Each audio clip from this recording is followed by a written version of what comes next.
what's up, Mahan? Michael says test. Machildaming says test. All right. Sermon says hi. Hey. We're just vibing a little bit before we get started here. Welcome back into the stream here. Just let people roll on in. Distracted says yo-yo. Hey, welcome in, Distracted. How you doing today? What are you working on? What you guys doing? What have we been coding? What we been coding?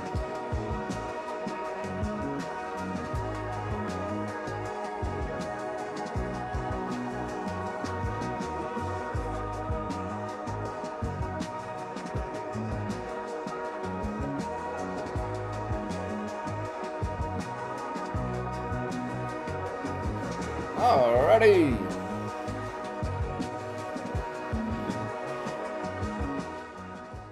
Hope everyone's having a good day so far. Sermon says love your CS journey. What would you recommend for someone like me, a somewhat intermediate trying to become better? Distracted says building an esports website for a friend and potential payout. Esports website, nice, dude. That sounds awesome. What kind of esport? CS, League, or is it like a brand that's doing a bunch of different sports? That's awesome. Hey, 2300. Let me hit the screenshot real quick. Boom. Yes.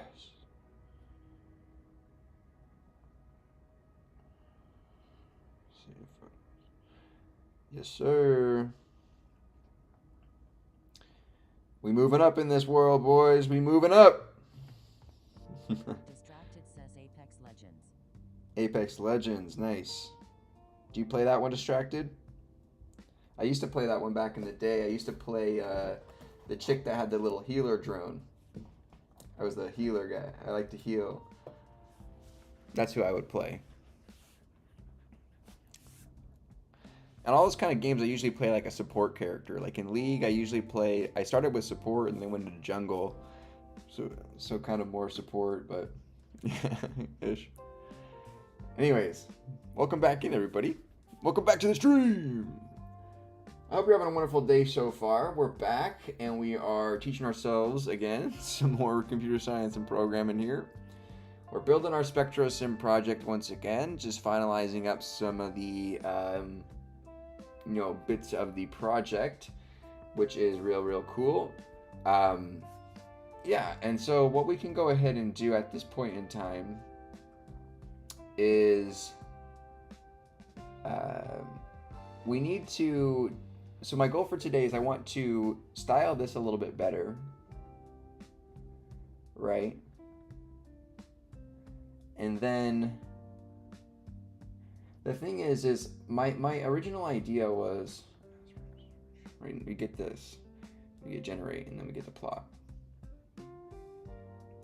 So so we need to link this download button, right, for one.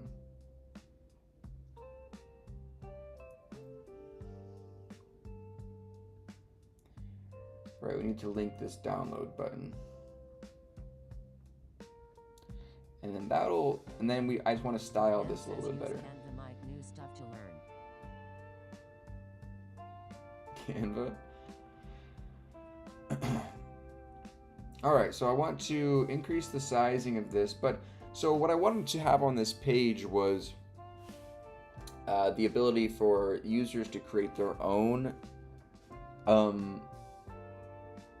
simulations. So Says, how long have you been programming for? 1 year, pretty much almost to the dot. So I'm thinking, do we have another page where we have custom sim, like a custom sim page where you can apply, or should I include it on this page here? And with a click of a button, it will override the data on the page for a custom sim.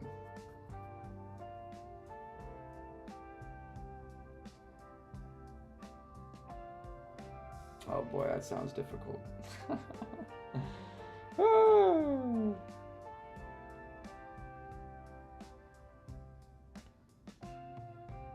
Hmm.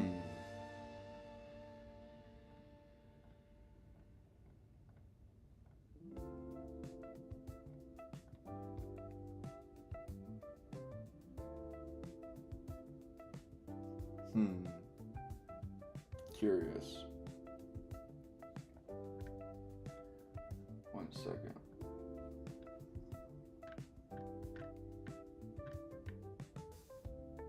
Tim says, congrats on 2.3K Mike. Hey, thanks, dude. Appreciate you much coming in. Welcome back, Tim. Welcome back, Mr. Tim.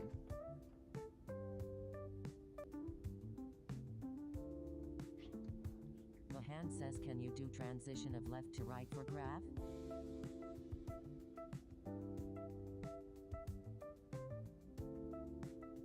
Left to right? Not sure what you mean by left to right. So Emax is always in the peak I.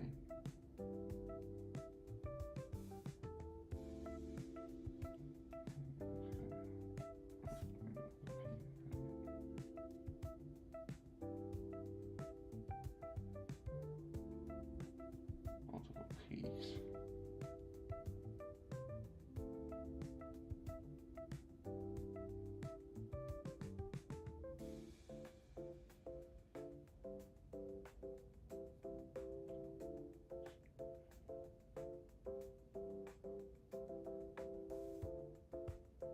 Oh.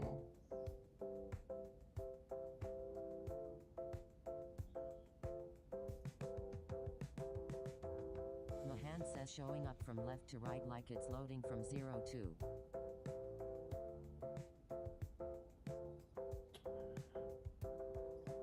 Gaussian. Sorry, I didn't answer your question, Sir Men. What kind of intermediate stuff? Can you give me some more detail potentially about what you kind of like you build? Do you have any projects or anything? I honestly, I don't really. I'm pretty. I don't like. I can't. I don't have anyone to compare really. I don't have like peers that program like in person or like colleagues like students or classmates. So I don't. It's really difficult for me to like provide you like especially on like level like because I really don't know. So I don't even really know what level I am, to be honest with you. Okay, my hair is really weird. Okay, so I'm trying to think here. So let's go to PubChem here. I want to go to aspirin. Search here. Spectral information. Max.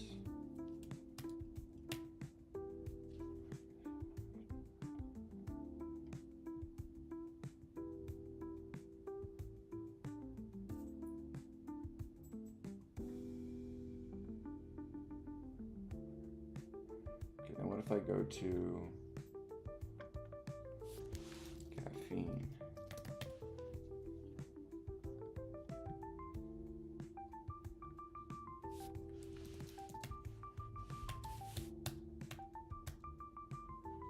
All right, so now we have this.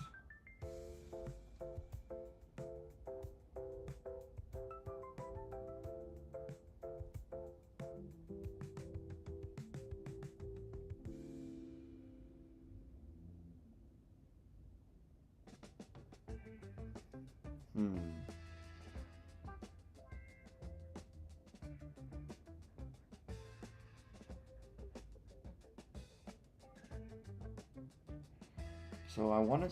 It's interesting because Tim says, are we launching today? not yet. Says 2.3K. We've got some more parts of the project we've got to finish. We've got to do a home and an about page here. We're still not quite there yet. And then I wanted to do custom plotting as well, but that I can push out later, I think. So in our web scrape. Tim says, how many subs are you gaining per day, Mike? I think like about like 10 to 15. Usually I usually gain about like, maybe on a good stream like 10, on a slower one like 5 or like or so. and then on overnight I gain about 3 or 4 sometimes. Okay, so the thing is that I'm using this pattern here.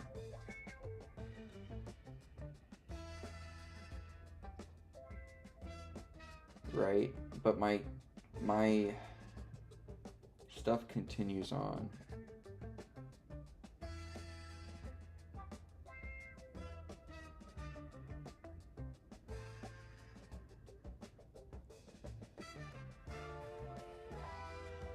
So I wonder, like, if I get a pattern, if I get a match.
Okay. So just by printing the object with the span.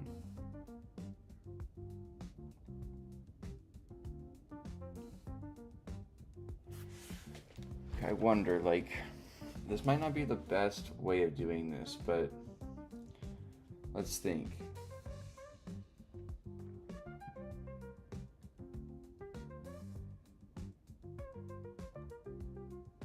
So if I put this here, and then I run this, I'll get this what's after it. Okay, so now let me change this instead to, we want to do caffeine.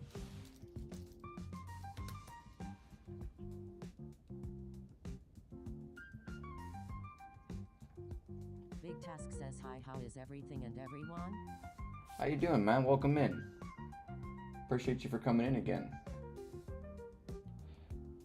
Hey, we got a raid with 13 from Nick. How's it going? Thanks so much for the raid, Nick. I appreciate you. How's it going? My name's Michael. Thank you for the raid. I got a degree in human biology, minor in chemistry, just building our project SpectroSim here. I'll show you guys here where you can insert compounds like aspirin, press search, you can get this, and then you press generate, and then you can get its absorption spectroscopy based on the information we're pulling from the PubChem API. So we're building this project here, which is pretty cool. And we're just trying to, we've realized that we have the potential here to scrape even more information, giving us more peaks that we can sum in our epsilon, like sum our, our epsilons for our absorption and our Gaussian distribution for generating these curves.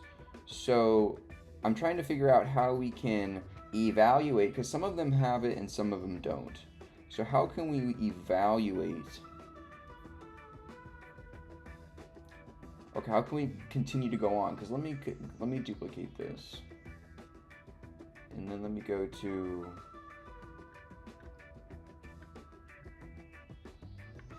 aspirin again, and then let's go to spectral information. Let me type in max here. See, this just gets Sattler ref. So maybe if we try to, but I can't search for that exact thing.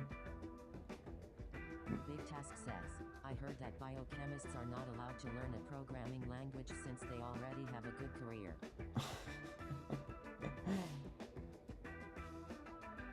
That's funny.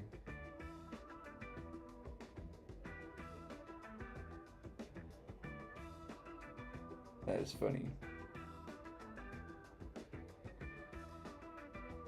Okay, so how can we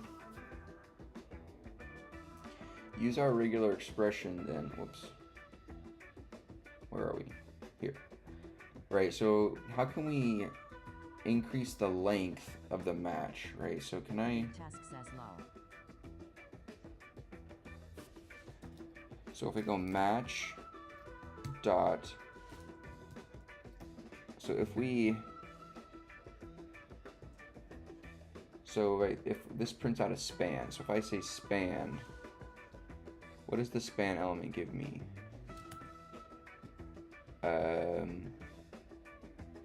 Int. So I'm trying to span the match. No, I want to increase.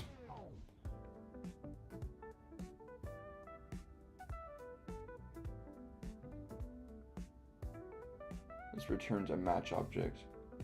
So regex match methods.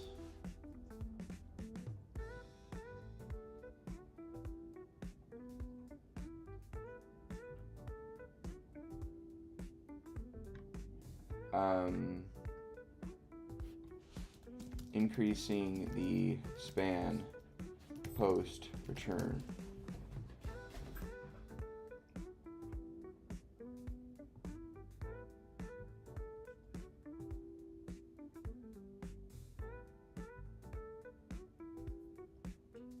The value of n was passed. Okay, we'll look like this. We'll say, we'll come here, we won't give it too much information. We'll say, don't do it for me or show me any code. But is there a way I can, after returning back after returning back a match object from re.search, that I can increase its match span to a desired length of like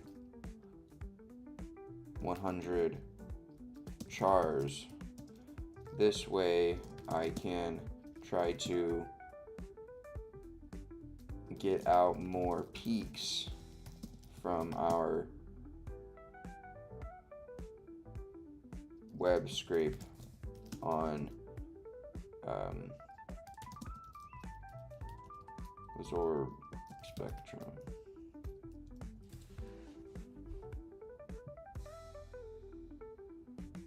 Yes, you can extend the span of an RE search object to include additional characters beyond the match text. Retrieve the original match span using the span method to get the start and end indices. Calculate the desired end index. Add the desired number of characters to the end index to obtain the match.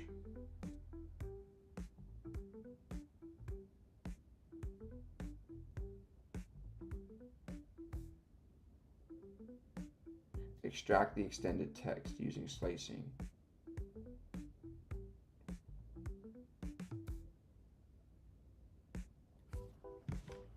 Okay, let's see what we can do here. So we have our match printed out here. Okay, let's try some stuff.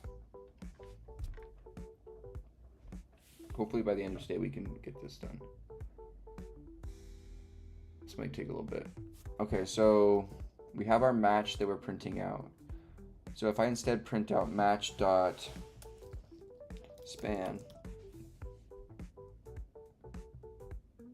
I get the indexes, okay?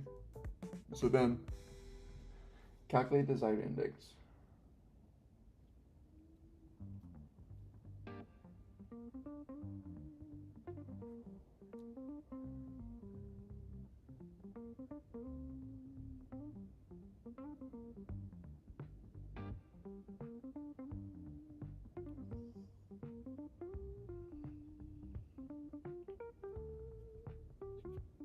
Okay, so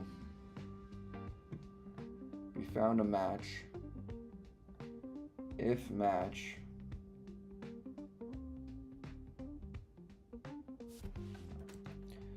so hold on, we have the span. So let's look up re.span.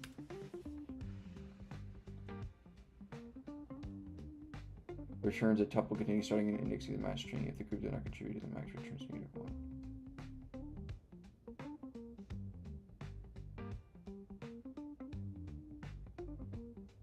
Okay, so this gave us the indices.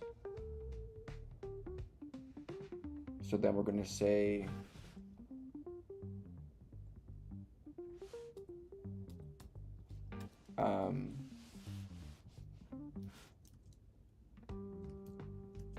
is this supposed to be down here like this?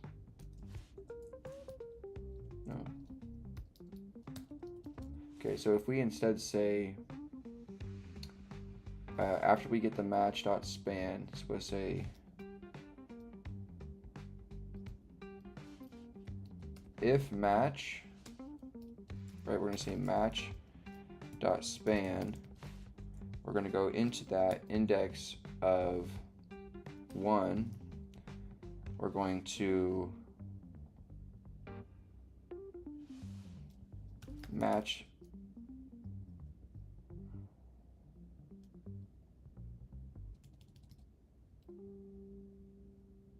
this is going to return a tuple, a single value back to us. We're going to increase this value.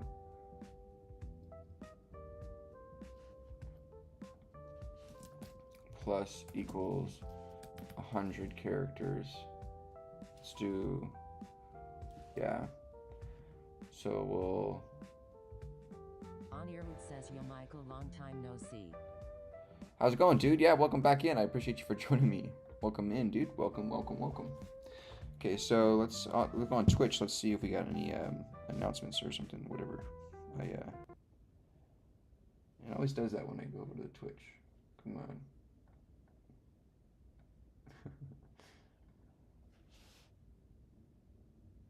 Okay,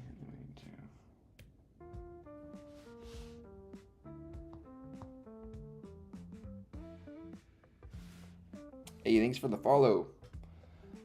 Oh, whoa. Jim says first time I've seen Twitch has more viewers than YouTube. YouTube gang is washed, bro. Yeah, YouTube gang's washed.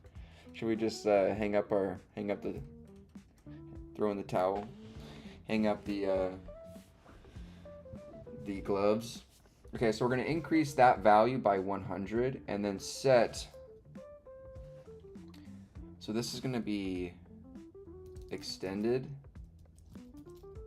span.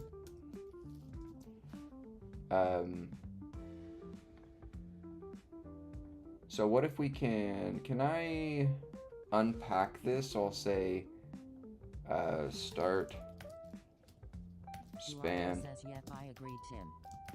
Stop span. Match.span. Can I unpack this? Tim says Michael's keyboard going in the rafters after a Hall of Fame computer science career. How can I unpack a tuple? Anirudh says, can you brief me WH you are doing here? I have no idea. Unpack tuple.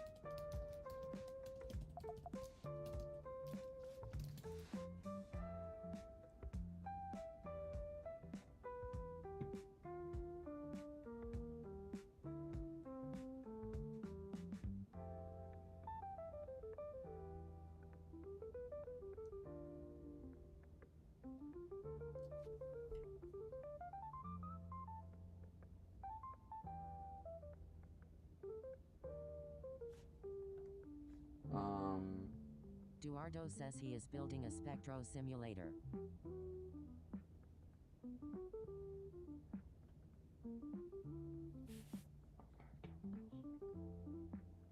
Unpack tuples. W3 schools. Okay, so. Slow says next, can you build a GF simulator? They're coming out with those soon, I think. AIGFs. You guys are in luck. You sick Slow says, "Oh, my nasties. friend OFC. Anirudh Fruits. says lol. Can I just return it straight out? Like start span stop span equals match dot span. That'll extract out automatically. And then can I say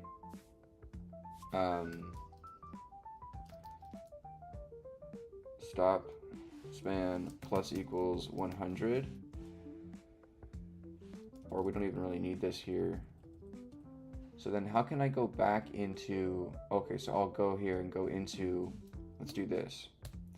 Let's go into compound dict, the compound data string, and then we're going to call a re dot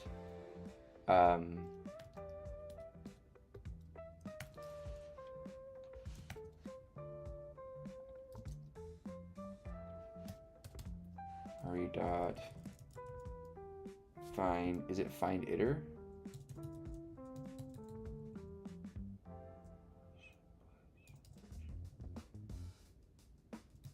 Find an iteration.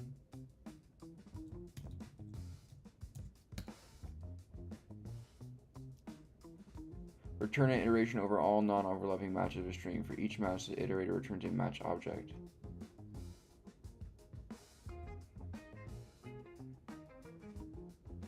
No, it's not that. Re dot. How can I just extract it? Oh, I'm so stupid. We're just going to index into it and take it out with a slice. Anirudh says, "Do you remember all the code, or are you referring to documentation constantly?" Like in terms of just like small little functions here and there or things like that, I'll go back and like remember that. But large things I remember, and like with things I write here, I've like I said, like with my AI searches, like I said here, is don't do it for me or show me any code, but I just ask, is it possible? And then it kind of point me in the right direction to kind of do my own independent study. So yes, it says it's possible. Use kind of these kind of outlining steps and then do more research on them. So then I kind of looked up on my own, you know, unpacking tuples here with W3 schools. So I'm unpacking this tuple return back that I need to remember. That was in my Fluent Python I needed to remember, but I just couldn't remember off the top of my head. But I write all of this stuff myself. So if you're finding it difficult to remember things you write, it might be, you know, maybe try to like I'm not saying you are, but maybe try to, if for anyone, like use less like AI or generated code, because it definitely you can just, it makes it really easy to not understand what's going on really fast. The more and more lines, the more and more words and functions. Okay, so if match, right, we're going to span the match. We're going to increase this stop span by 100 characters, and then let's override.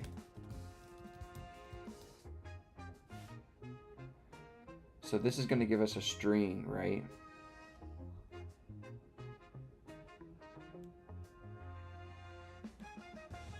So now inside of this, we can do another search and extract out even more information, which is good. So let's go ahead and let's comment out this, comment out this, and then let's just say print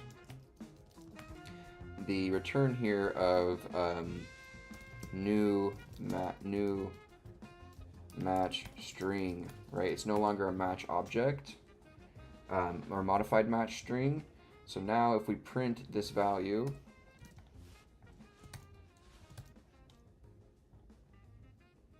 okay, so this is what we're getting here. So 100 characters is way too many characters. So let's reduce this by half, 50 characters. Because as you can see, we're getting all those additional peaks that we're looking for, but we are getting a ton of extra white space here. We could split it off, but whatnot, but let's just reduce it down. Let's try again. Okay, that was pretty near like perfect. Okay, trolling? Let's go up to, just in case, let's do like 65 as like a buffer. Okay, so we are getting a little bit more. And then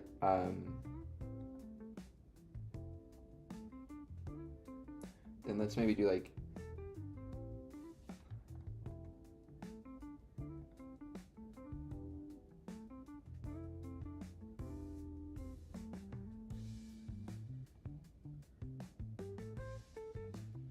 wait, am I getting more characters here? Is that why I'm getting spacing?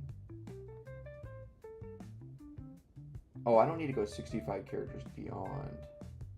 It's just, so I'm extracting out and stopping here. So 1, 2, 3, 4. This is 10. Okay, so let's just do like 30. Okay, now we're not getting enough. We're missing out on log E here, so 50 was pretty close, so maybe we should do like 55.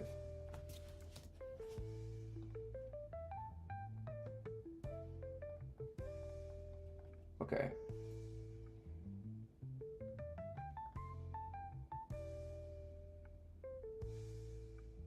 Is this part my string here? What is this? If I say 50. It says 47 to 55. What is this quote here for? There's no other opening quote.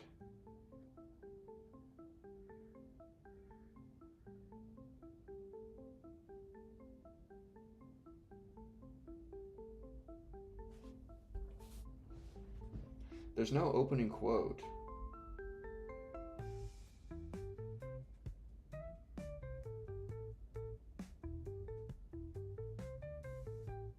Anirudh says that's display strings right. Isn't there there's no like opener. It's just being dumb.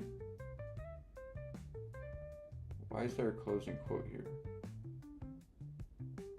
Is that why it's being given back to me? So let's just keep reducing it. Maybe it'll go away.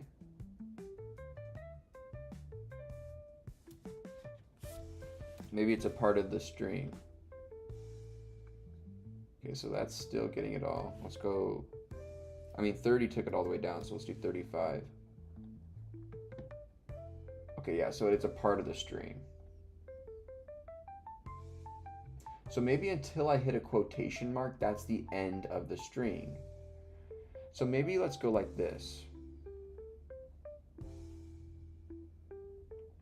Let's do this. I have an idea. Let's go. Let's remove this pattern here, and then let's search for quote max absorption. Right? And then we're gonna get back this. We're gonna get it stop span, and then let's go ahead and say for character, or let's say let's add a new string. Let's say new match string, right, is equal to a or we don't need to do this.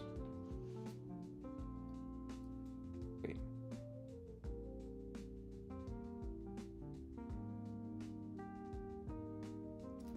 Yeah. You can do like string comprehensions. I mean, I could do a list comprehension and then just call join on join. But whatever. Yeah, I could do that.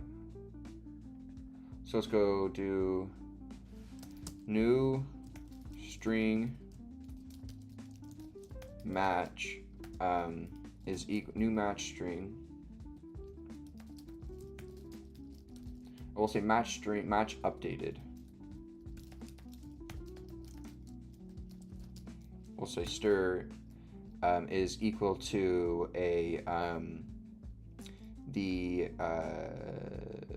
compound dig this guy here. All right, we're gonna say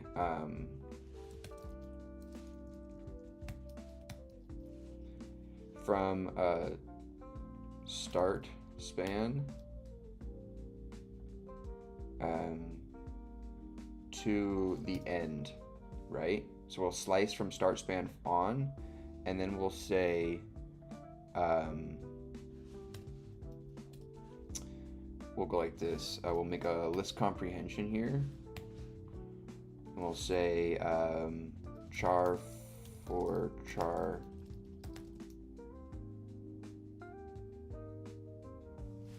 No, I'm being dumb. Hold on. I don't know why I'm doing this. Sorry, guys. Let me just do this. So we want to keep this. So I'm going to say for char in this, right? If char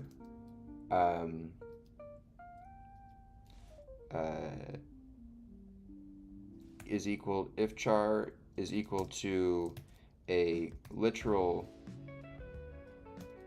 quote, then we're going to break. Okay, so we're going to stop on a, and what we're going to do, actually we can say else break. If it's not equal to, then we will new match string plus equals to char, and then we'll put new match string is equal to this blank string here. Okay, so we will start on the start span. We're going to go over like about 50 or so steps.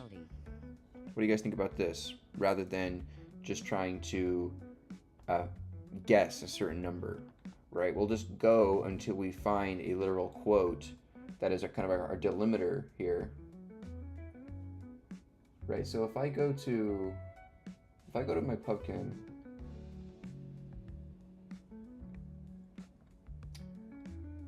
caffeine for max. Okay, so they don't give me a quote, but each of these potentially, I think it does give me a quote at the end. That might be their way of having a delimiter for you, which is pretty nice actually if they have it formatted that way on purpose. Okay, so now what we're gonna do is just print this guy. Let's see what happens. Dang. Oh, this breaks no matter what. If it's equal to, not equal to that.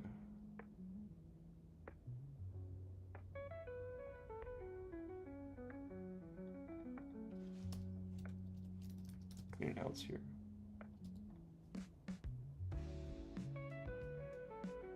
So if it is equal to, we will just do this, go break. If char is equal to else, then we'll do this. Okay, perfect. We're getting the full spectrum now. Yes! Okay, that was a lot easier than I thought it was going to be. Okay, we can just use a slice and then loop over that slice until we hit our delimiter and then extract that string out. Now we need to find these groups.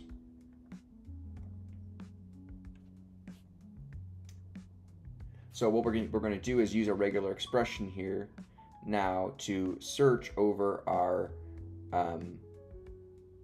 string here, which will give us a match. It'll give us a match, and then we will just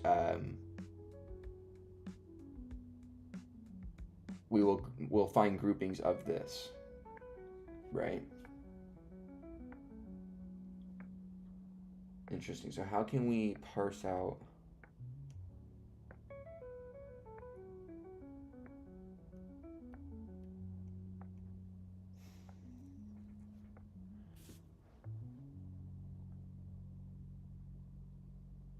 But the length of this might always change. Like if we go and change this to aspirin and run, see, now we get this whole thing.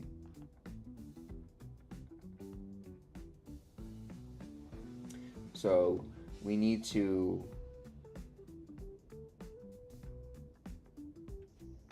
Anand says, hey, what's up? Hey, how's it going, dude?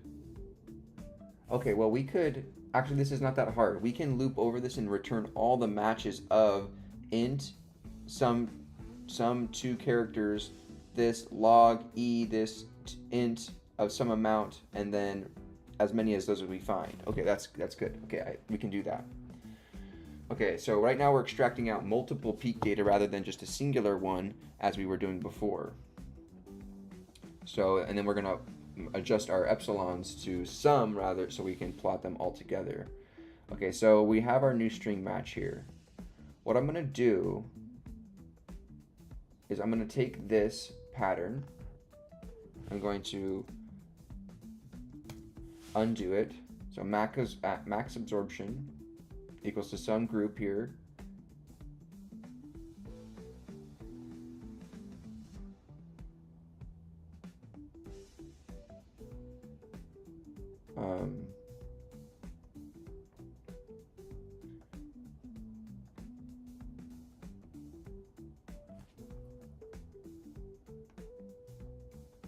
So I need to get all this information out. And right now, let's put back our caffeine here.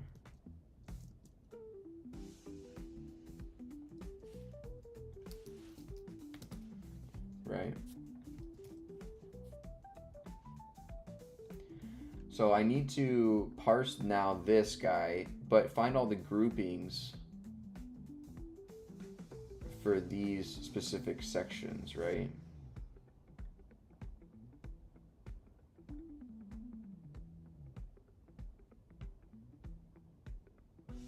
Or all of these are capital letter. Okay. So let's do this. So let's say, where's our thing at? Here. Okay, so we have our new match string here. We have our new match string, and we have a pattern. So I'm going to just quickly limit this. I'm going to say pattern is actually going to be equal to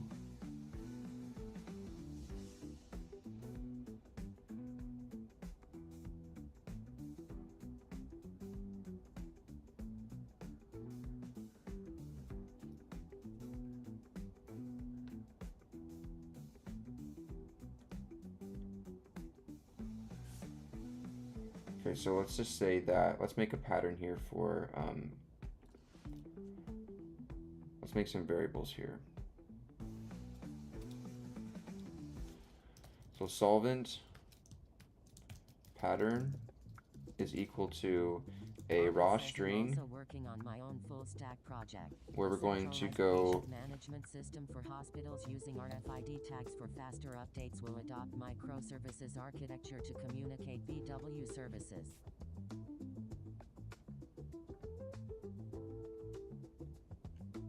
So I'm gonna go to my AI, I'm gonna say, give me a list of Regex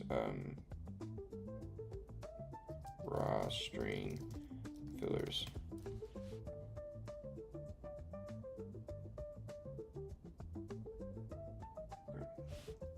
So it matches any word character, alphanumeric, or underscore. Anand says I just need to figure out how to send events using an RFID tag as I have no experience in IA.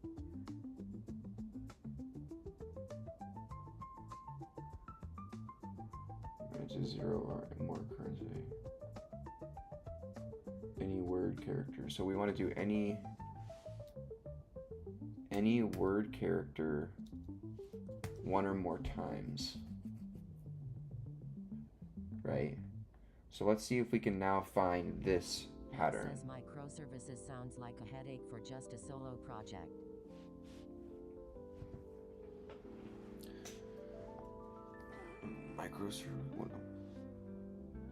Nut says but chill if just for learning. Anand says I'm just learning. Okay, so we want to say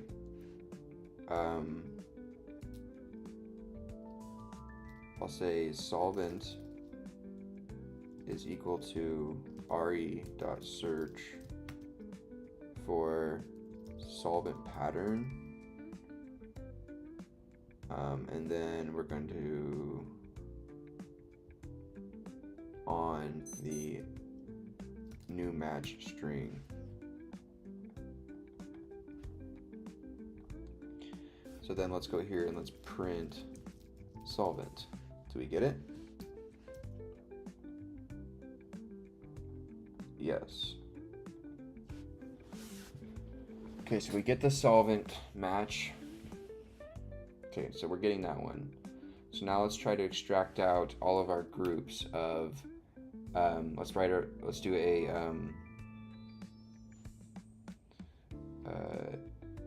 data pattern is equal to a raw string, and this data pattern, what does it look like? Let's go here, let's print out as well as solvent the new match string.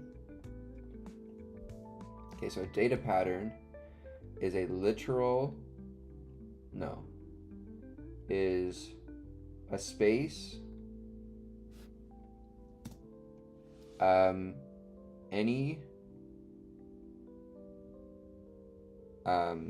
number one or more times nm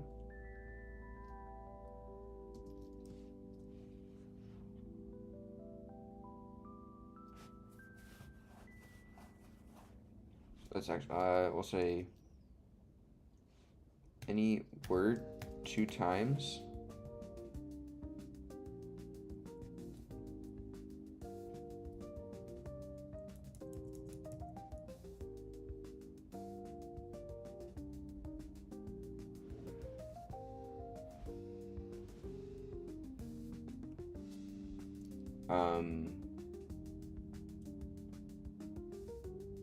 I have it right here. What am I doing?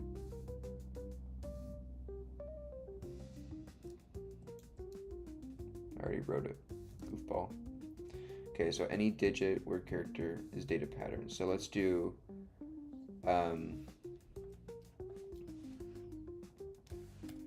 here. Let's type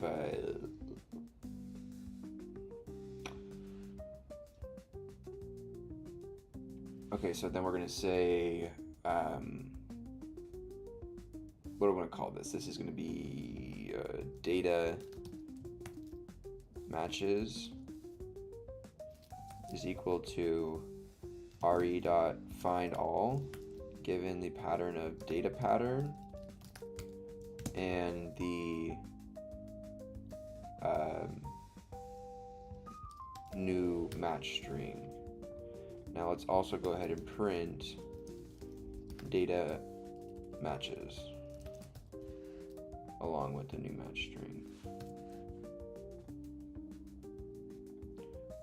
Okay. So we got alcohol. Anand says jobs require you to have experience in handling a buttload of traffic while most orgs don't even have such kind of traffic. How TF am I supposed to have that experience then? So these are all the groups that we extracted out. Oh, good. Oh, this is really easy. Perfect. So this is working.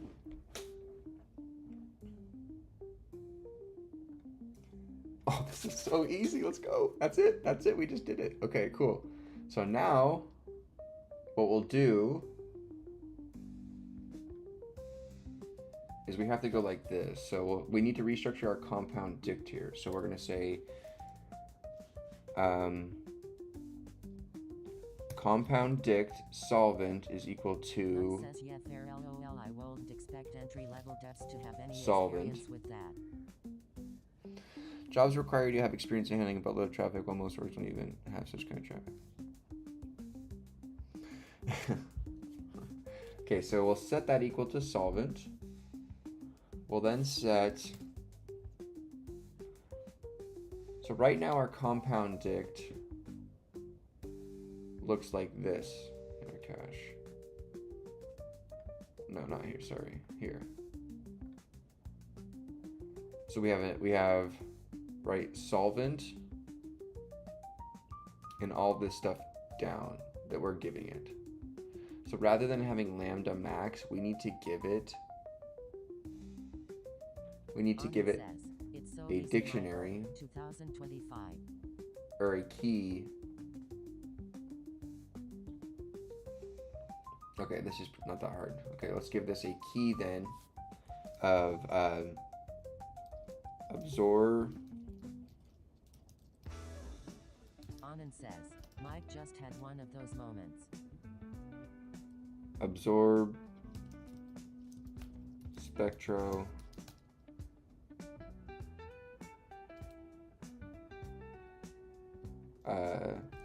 data is equal to we're gonna say this a dictionary here, and we're gonna say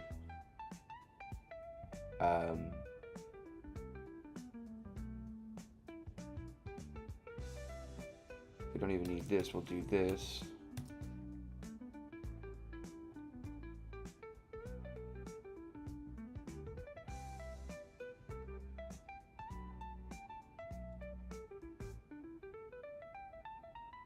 I'll call this compound dict.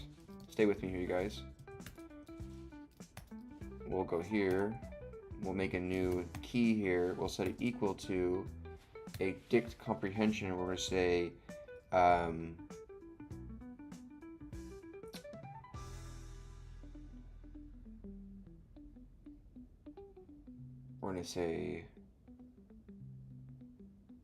Tim says if we all give Mike a referral, will he get hired?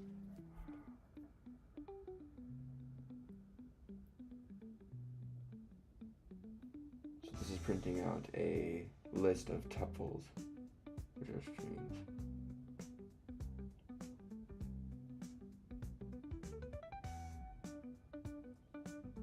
Okay, so we're going to have a list of tuples.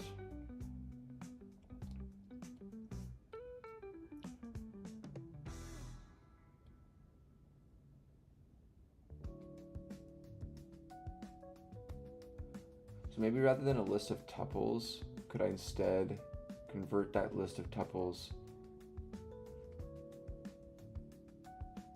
for tuple and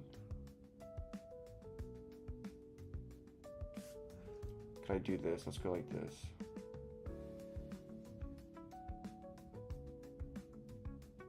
I'm getting too crazy here, so let's go like this. Let's just say this.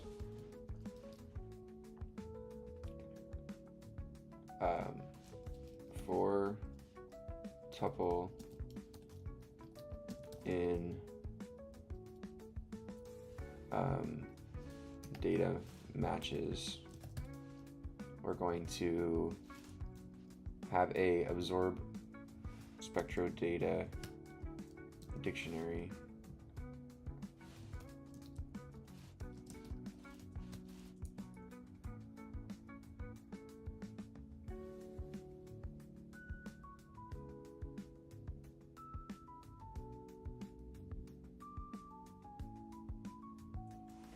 tuple dictionary.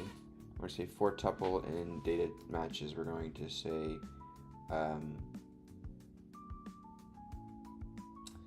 absorb spectro data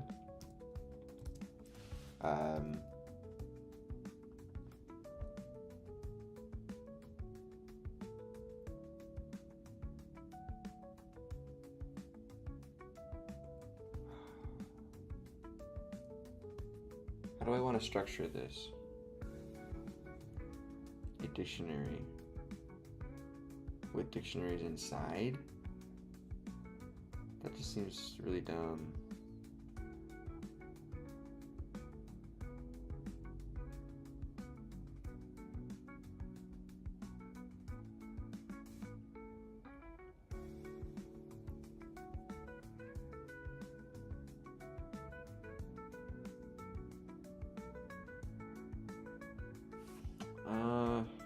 not. Let's just, I guess we'll leave it for now.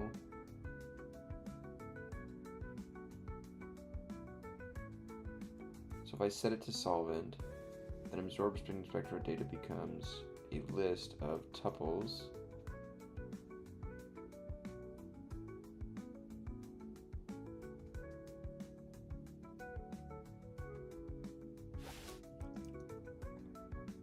for tuple and data matches. We're going to say Jacob says, Chad, I've been slacking the past month.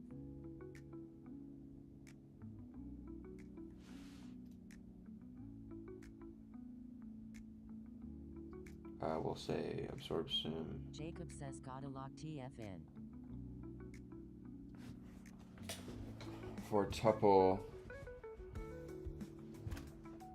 we'll say data matches.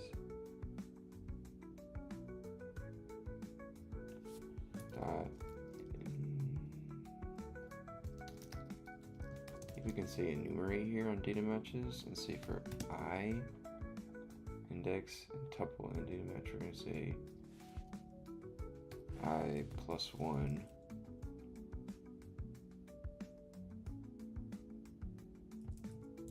we'll say absorb spectro. Nut says, hey mas tiempo que vida.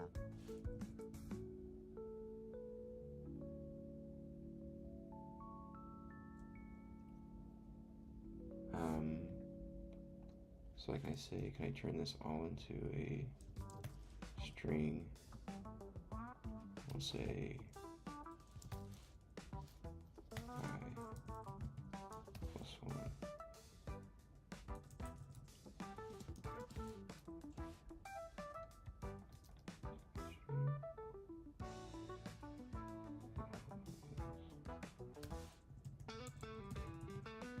Here. So we'll say absorption spectral data I plus 1 is equal to the tuple. So now if I, let's print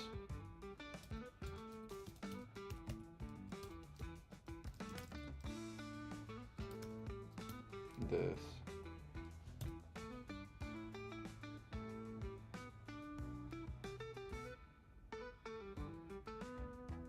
I can't enumerate a list object.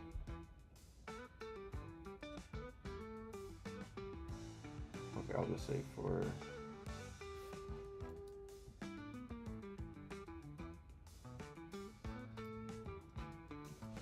length data matches.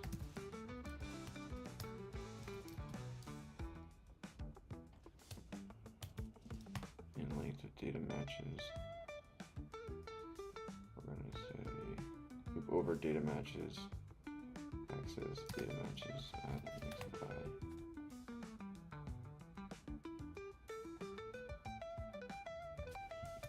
Okay, that should work. No.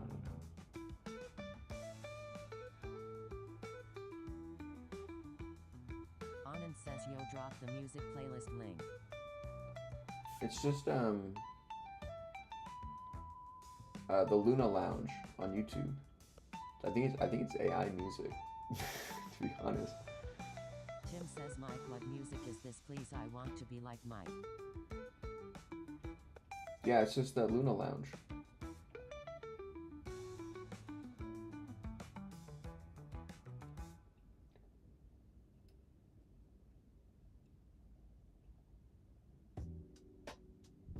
If you all give Mike referral, will you get hired?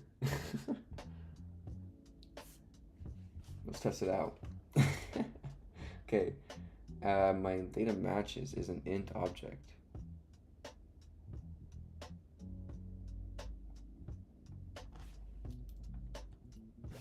Nug says, human music, nice. Anand says, iMusic Mike is out here taking over professions one by one.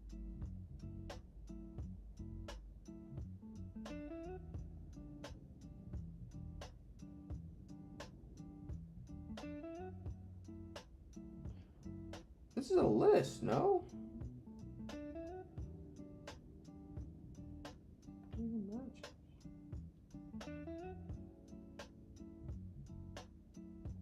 Anand Anand says first biochemists, then software devs, now musicians.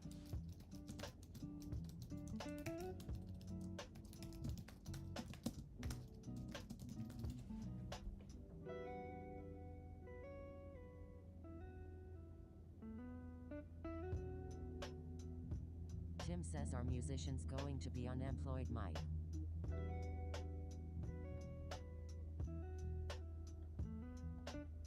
What?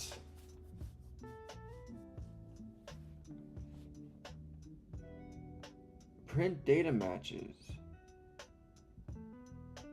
It's right here. Am I printing something else somewhere?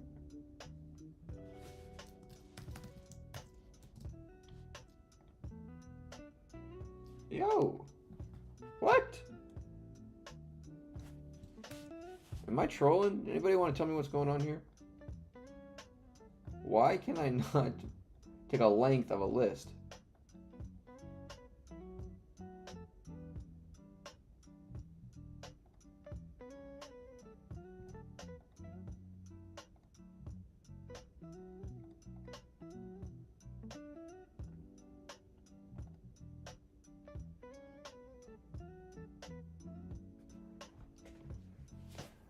Nug says you're trying to iterate on the length of the list. Nug says don't you need like range or something? Nug says IDK Python. Oh. Anand says I in range. Man, I am trolling. I am trolling, let me tell Anand says you. not I in land. I've been coding in Python how long? I've solved almost, what, 75 leak code problems that all use the length function almost. And I forgot the range function in my iteration here. Come on, Mike. Noob move. Okay. There you go.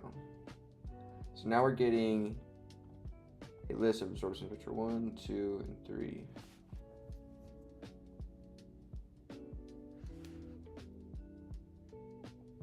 So I'm gonna say, no, instead, hold on, I'm gonna say, so I'm gonna say lambda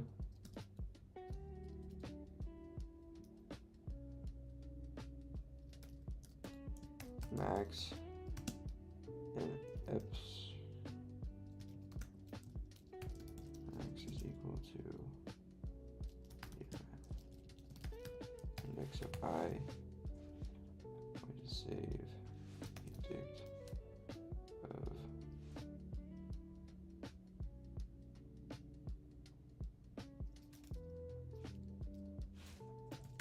max.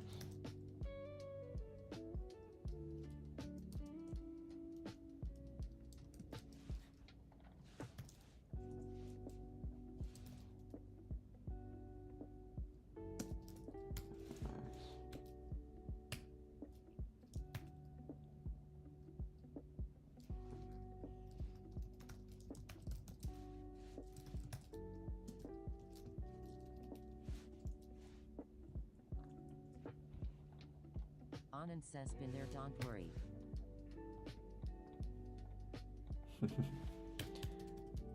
Alright.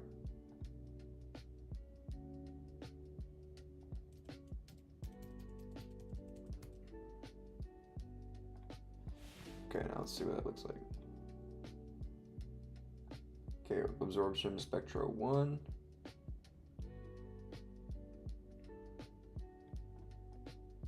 Two and 3.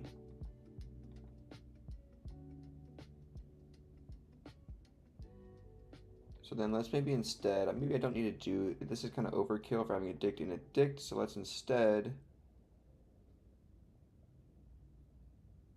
Tim says will there be lead today?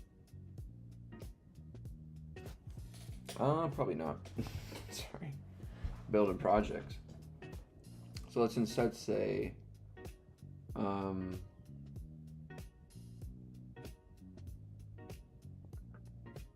let's set for every in matches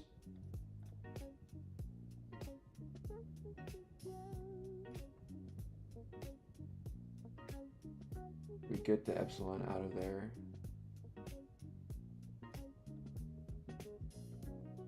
Okay, well, let's say this. For match in data matches, let's get the match. Then let's set this to be Anand says lead code pains me. can I just override the current match in this list as that value? No.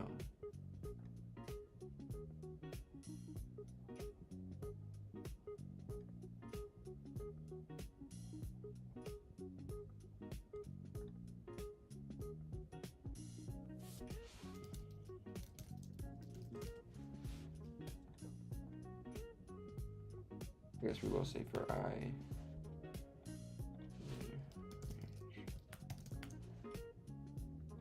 Matches.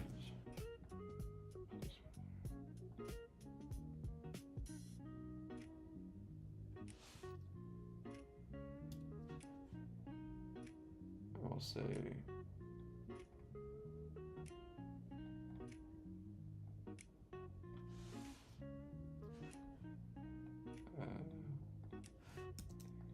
data matches index of I. Index of I equals. Okay, so now that should reformat.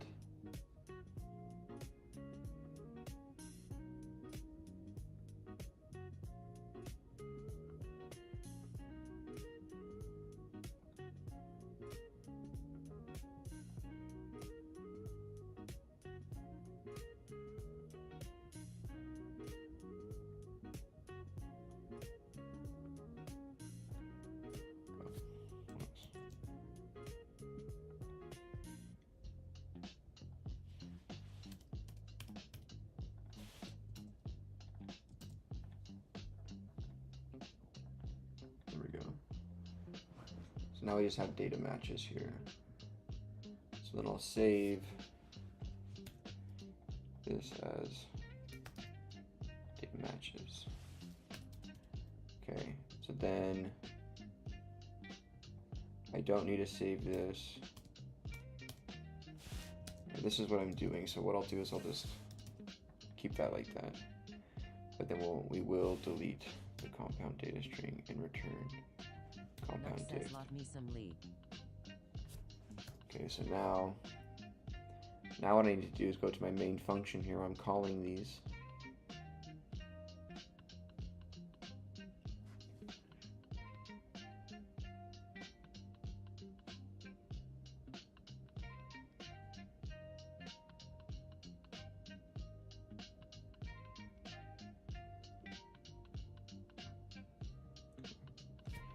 Let's pause that. Let's go over here to Anand our. says no nuts hate me some lead. Let's go to main. Okay, so hold on. We need to go to our compound class real quick and fix these functions. Now that we're getting all the compounds. Okay, so let me go up here. Ooh. There was a part of this I wanted to reference back that I prompted. So if you have n number of peaks, the total absorbance at that wavelength is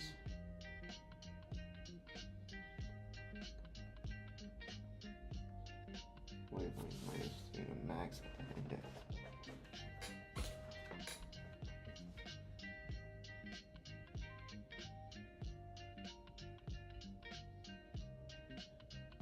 Tim says no pain, no gain.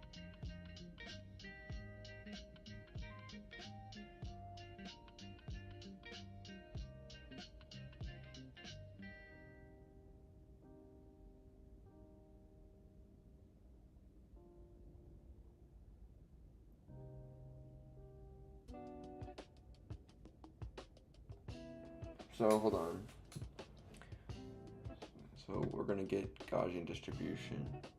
So we're giving it the wavelengths, which is good. We're already accessing.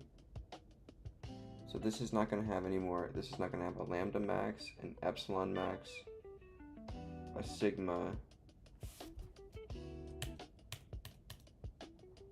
Right, this is gonna have a, it'll have generated epsilons and absorption.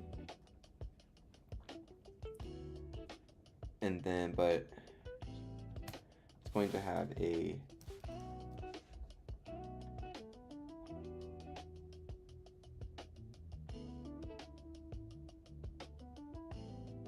absorb spectro data. It's going to be in the form of a list. Passed in.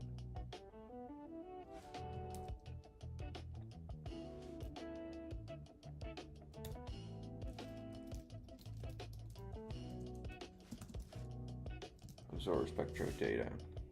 Okay. So then on get Gaussian distribution, we have 4 wavelengths. So I need to pass in for wavelengths.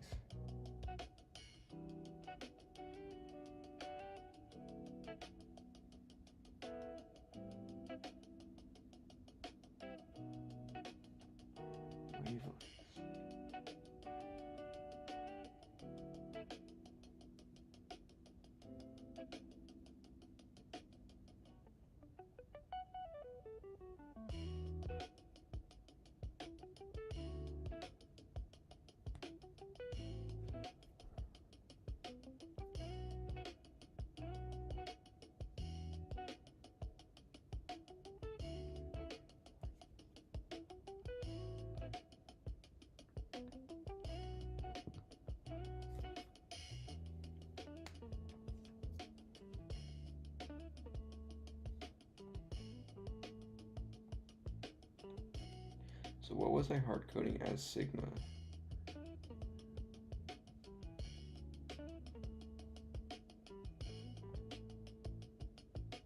$15 in here, okay. So these are gone now.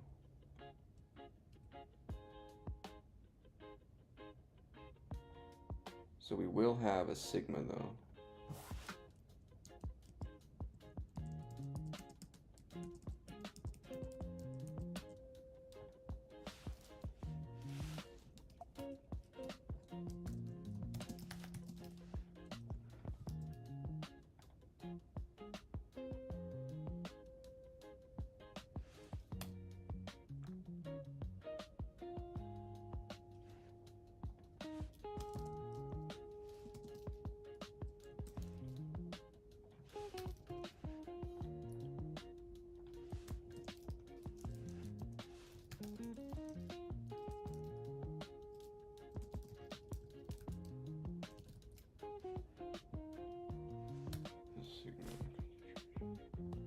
How was I calling that there?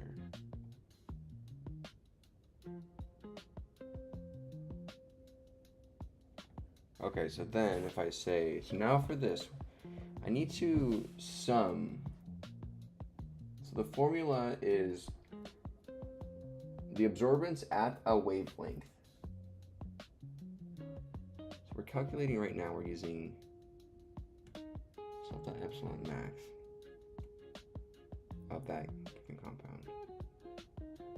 No, okay, so then we won't do that.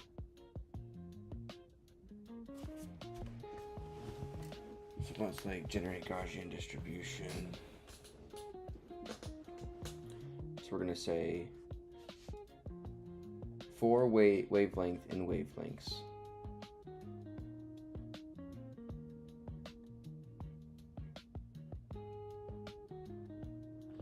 We're gonna say 4 I in the length range length. So we'll say this is n is equal to the length of wavelengths.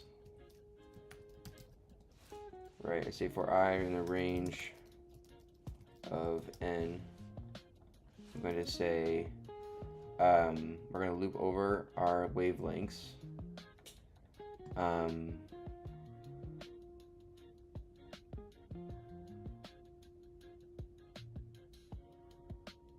We're going to generate an absorption.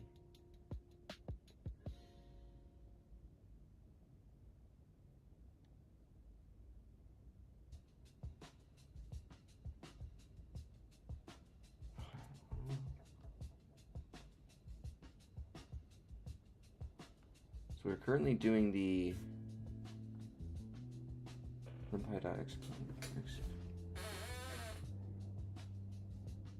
right, the wavelength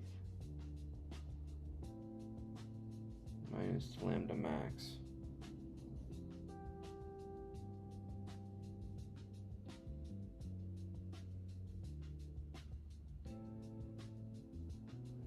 Four wavelengths in wavelength. No, I need to say four.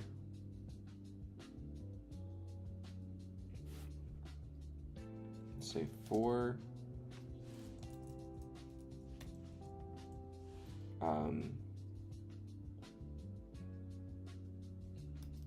Data in self.absorb spectro data. I'm going to say I want to access each data point's wavelength.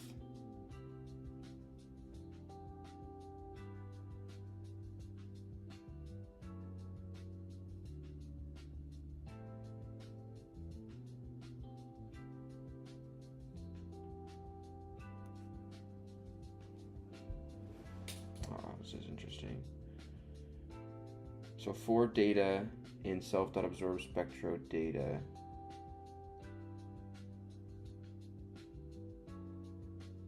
so for every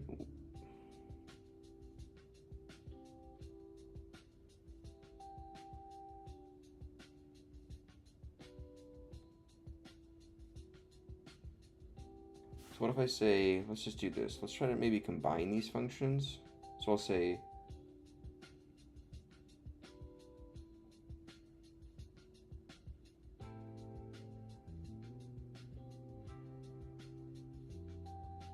absorbance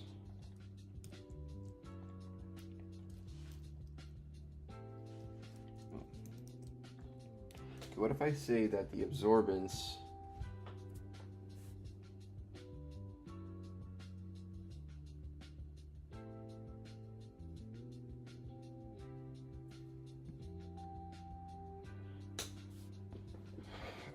this is difficult. Only painful in the beginning.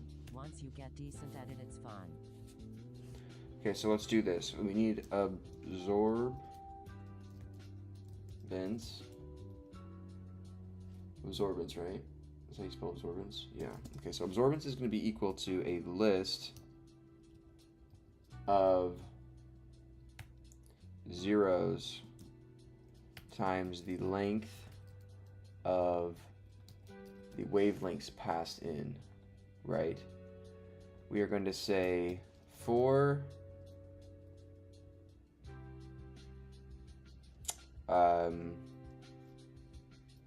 peak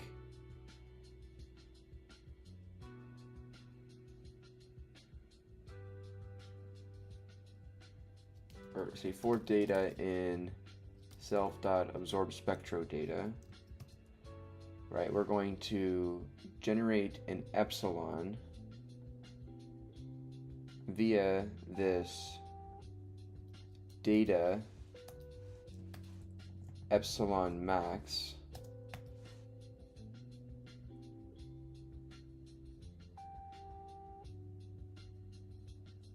times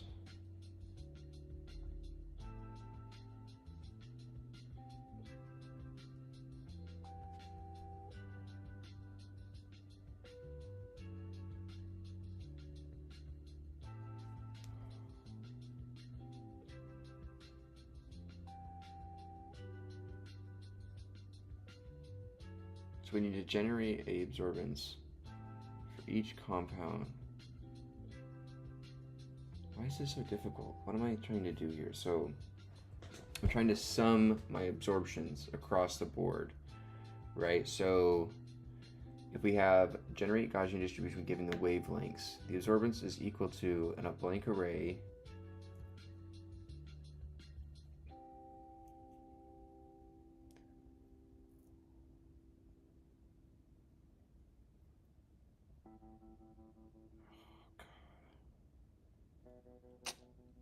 Hey, thanks for the raid, Nick Clear. I appreciate you with that one. You're awesome, dude. Oh, my phone's been in the way of this. Y'all didn't tell me that. My bad. Okay. Oh, it's still in the way.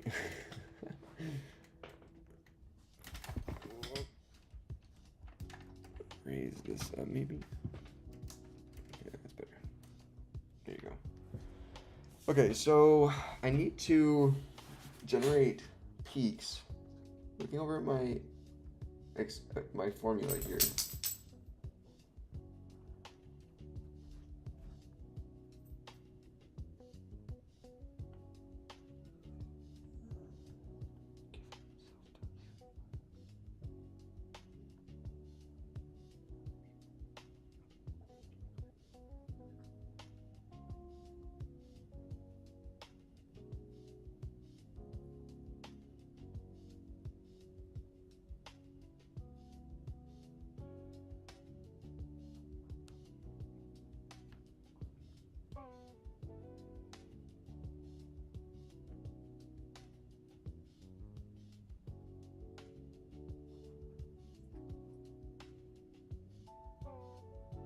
No, let's just say absorbance is equal to 0.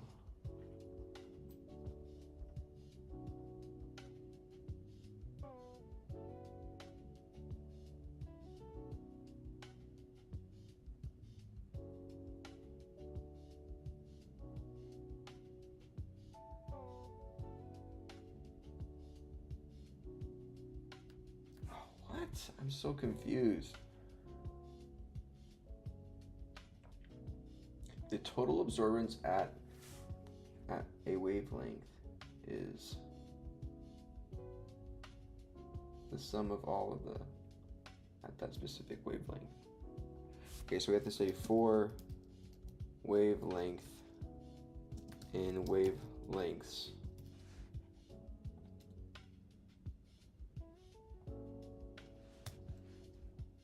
For wavelength in wavelengths. Right, we're going to, and for data in data, we're going to generate an epsilon given that wavelength, the data lambda max, and the self dot sigma applied to this. We are then going to append. So then we'll say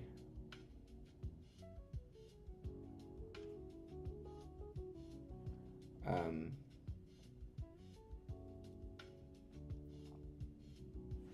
I don't even really need this generated epsilons, right? So that's going to be the absorbance at that wavelength.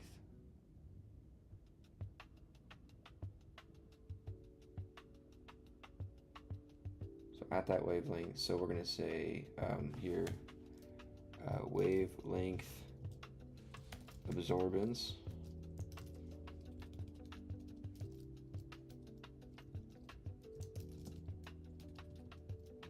is equal to 0. We're going to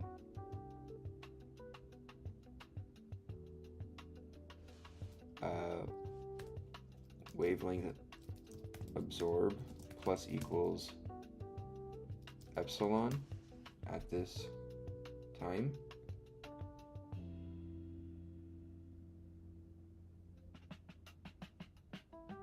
Right?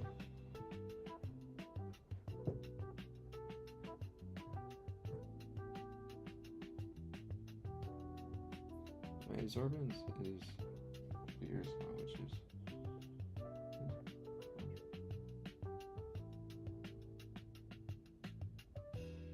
Okay, so then if we're going to use this, we need to also incorporate our absorbance down here. So this is going to be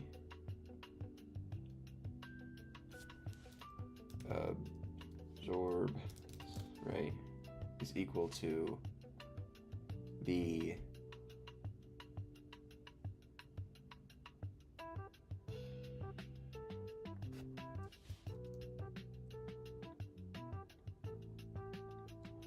absorbance is going to be equal to this times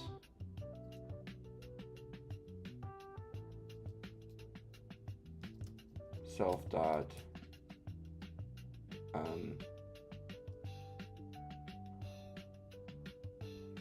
this is going to be light length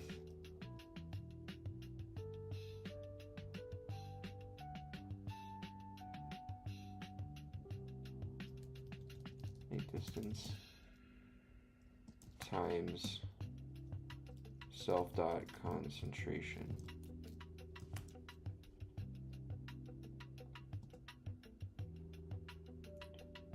Okay, so that gives us absorbance there. I think so. Multiply, including the epsilon max. Oh, my dog farted. You fart? Did you fart? That stinks. That stinks. Ooh, spicy. Ooh, wee. Okay.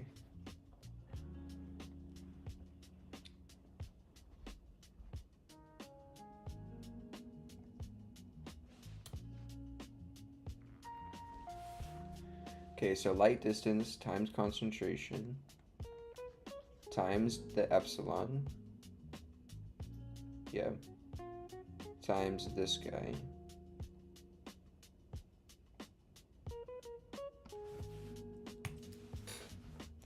right, and then we update the wavelength absorb in this loop. We then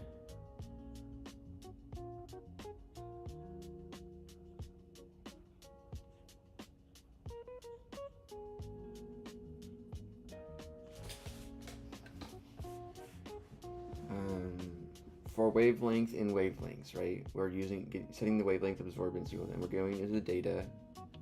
We're setting the absorbance for each data point is equal to the light distance minus that specific wavelength. So we're getting an absorbance at each wavelength for every compound that's in the data, spectro data. And so then wavelength dot absorb. Okay, so then at the end, after we break out of this, what we're going to do is the absorbance, wavelength absorbance, we're going to do self dot generated absorption dot append the wavelength absorb.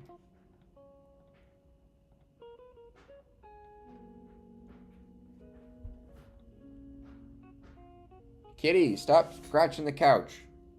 Knock it off. Dang, kitty. Okay, so right, we're going to increase the absorbance and then append after we do it for every single data point on that wavelength, the total wavelength absorbance into there, and then move on to the next wavelength.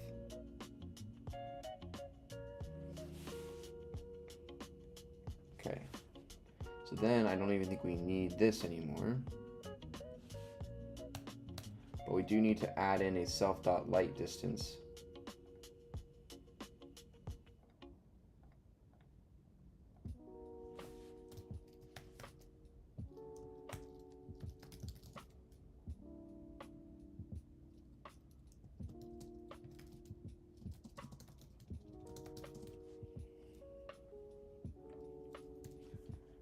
Right.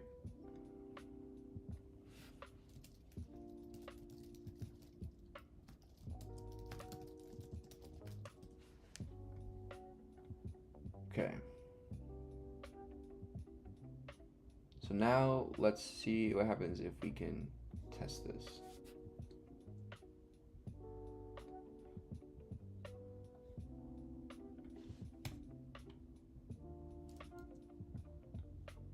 So this is our testing.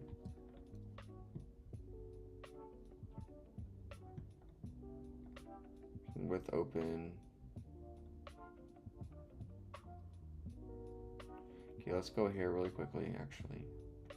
Let's see what happens. Let's go over here. Oop. Oh, shit. No.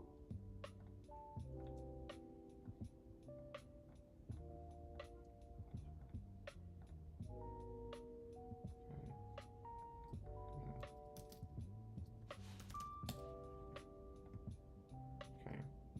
So the thing is, though, is if I go ahead and delete this, I refresh, I type in caffeine. Okay.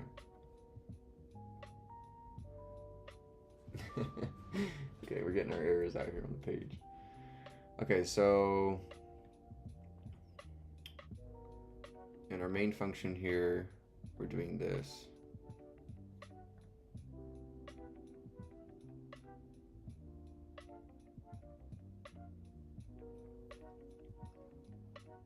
Get CID, extract web data, extract absorption, compound, sigma. So we'll say, going to our compound here, the absorption spectro data is going to be generated here, and it's going to be equal to compound predict absorption spectro data. So now if we refresh, caffeine search,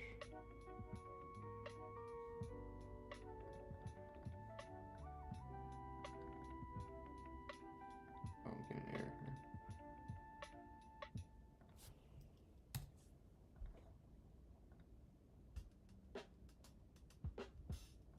None and float.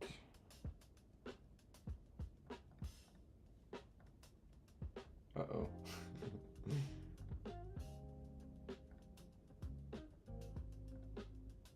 Four not found caffeine.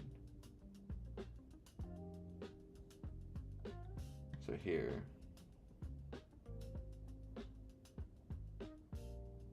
unsupported operand types for none and float.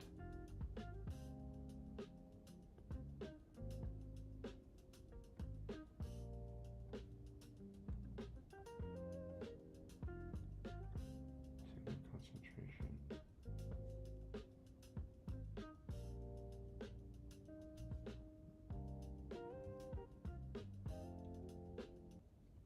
Oh, sorry guys, I gotta stop the tunes for a second. My AirPods died.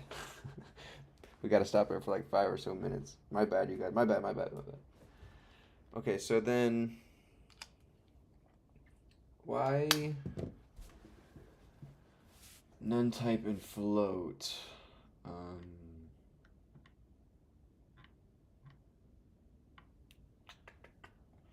So my compound takes a name, this sigma.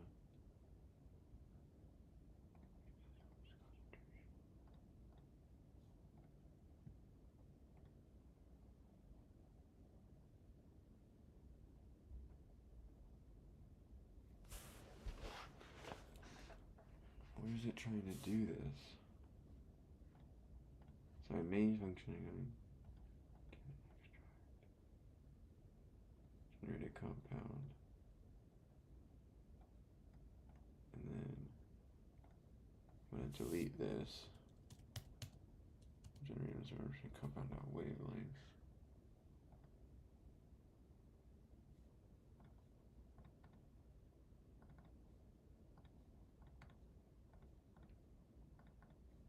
Okay, so still getting that error. Tyson float. So when you say self dot, say light equals to 1.0.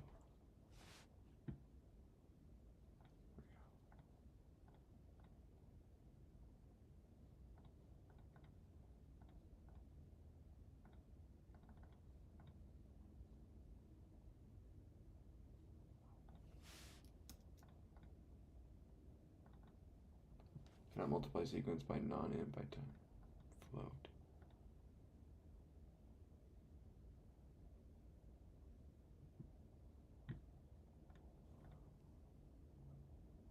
What am I doing there?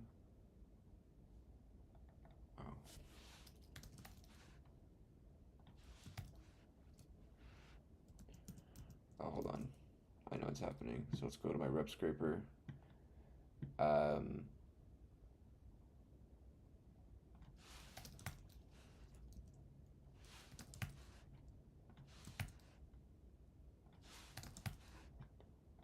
Those are strings.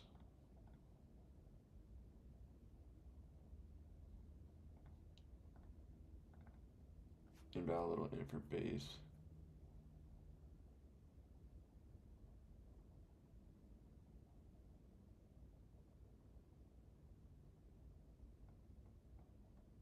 Oh. Okay, so then hold on. We need to go to web scraper. And here, I was taking my web scraper function. Here's where I'm doing the epsilon change. So this is what I'm going to do here. Round float that epsilon value here.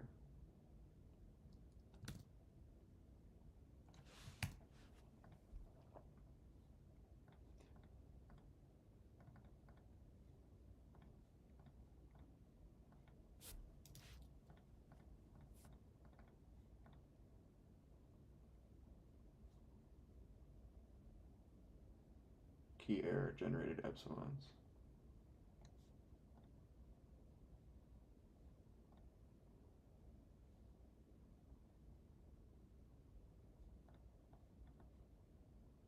We don't have this anymore. Now I have a cache.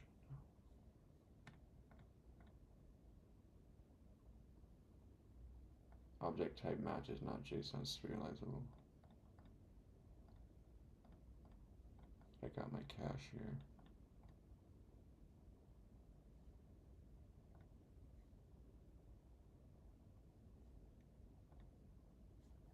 Okay, so then it says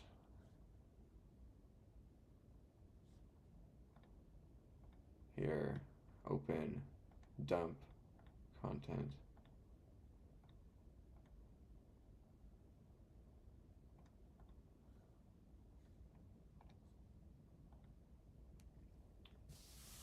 So then content, I'm generating the Gaussian distribution, updating the compound dict.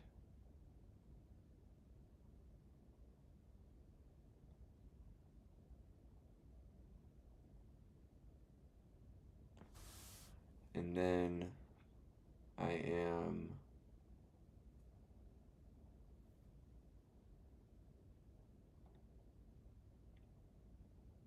name.lower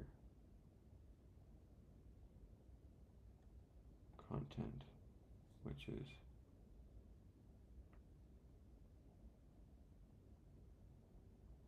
this dictionary up here, or what was it loaded? I run this.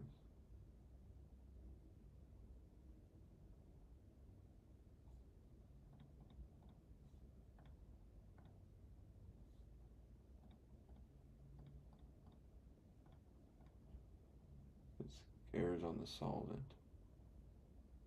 Oh, because I still have it as an object. Okay, so let's go back to my web scraper. Exactly, that's the error I'm getting, right? So let's go back to my web scraper. My solvent is still an object here. So I'll say dot. So how I say solvent, so I say dot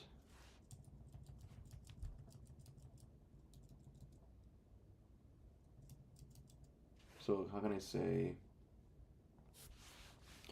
how to turn a match object into a string?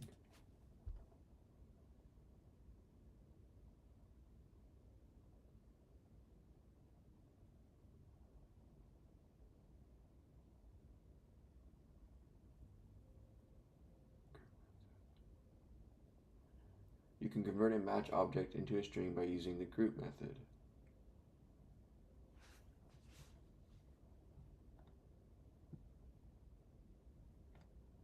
Okay, so we'll say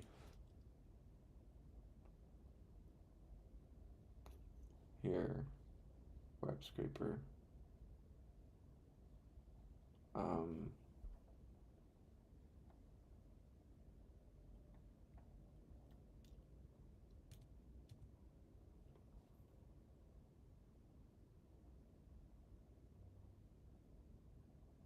So then sorry, I'm getting confused here.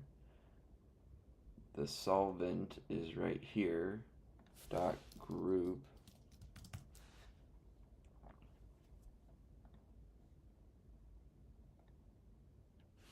Zero. So now if I run refresh caffeine,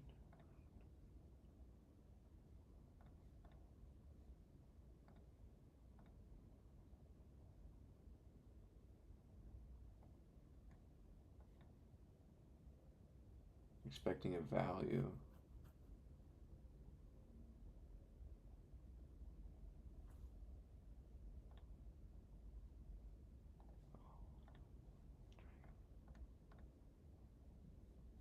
Okay, there we go.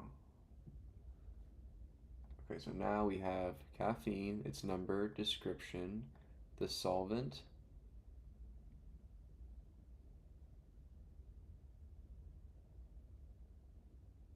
So we need to do a little bit more parsing here. So the solvent. So instead of doing solvent pattern, instead of doing the group,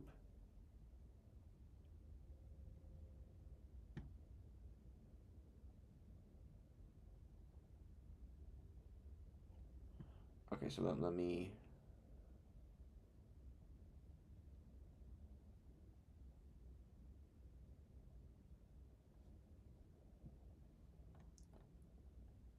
solvent equals,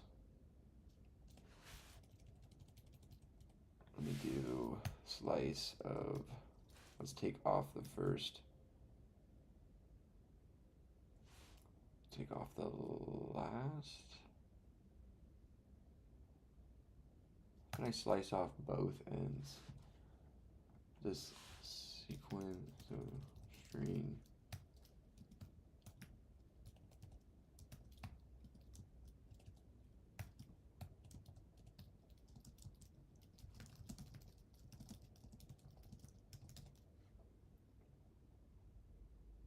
Oh, I was right. Okay,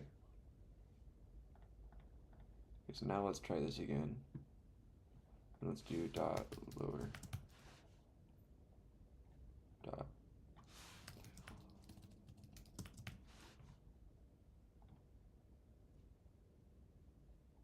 Okay, ready?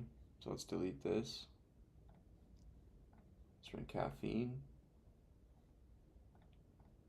There we go, caffeine, alcohol, perfect. So now we have 3 spectrum datas, and then we have generated absorption here, which, as you can see, we have a couple of peaks here. This gets smaller, and then it gets back, and then it gets,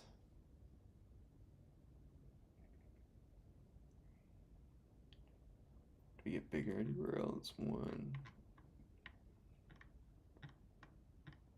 Well, there's only one way to find out. Let's go compound.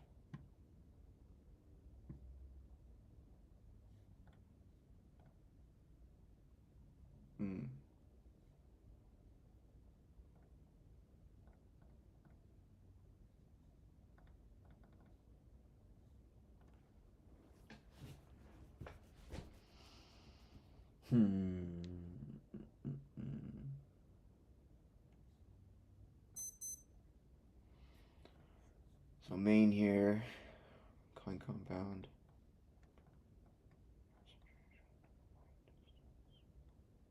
Calling Gaussian distribution.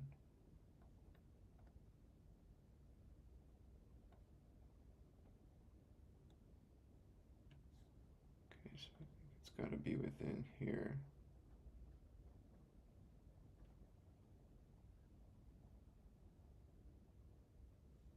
Okay, I'm gonna take my function here. Maybe we have an error here.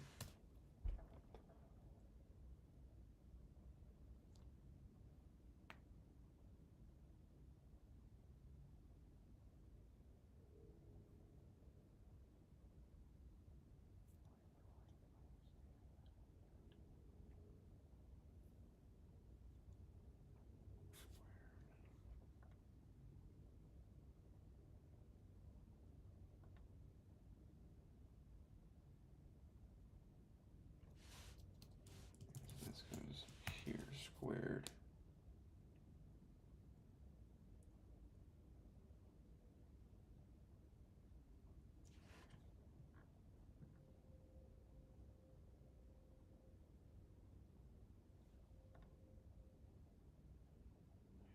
Minus data lambda max, or data lambda max, parenthesis.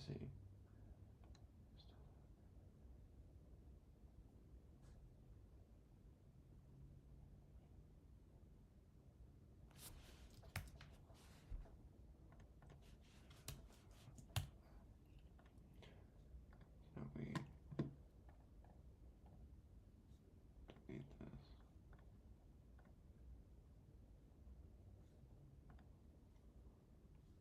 For 8.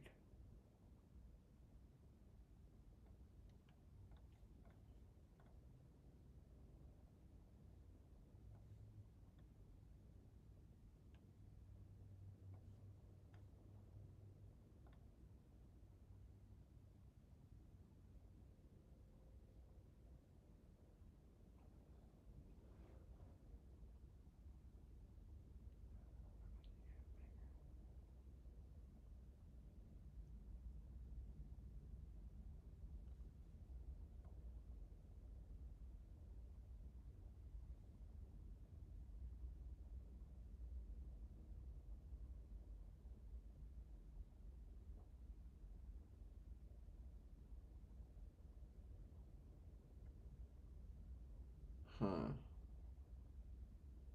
So I know that caffeine has multiple peaks.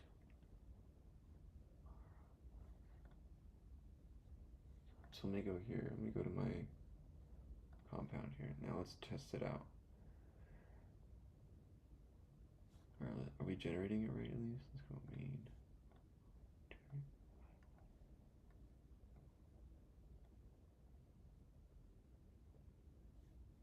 Go.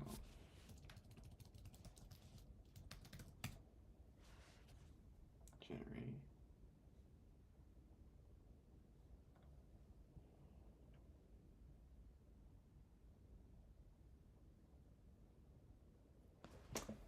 Let me put back in my headphones here.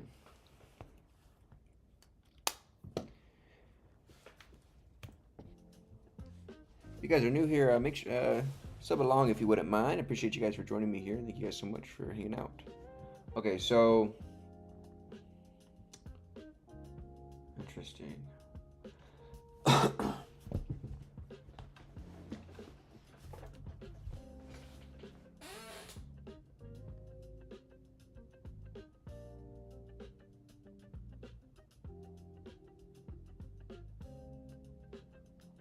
Okay, so then I'm gonna ask it how this looks.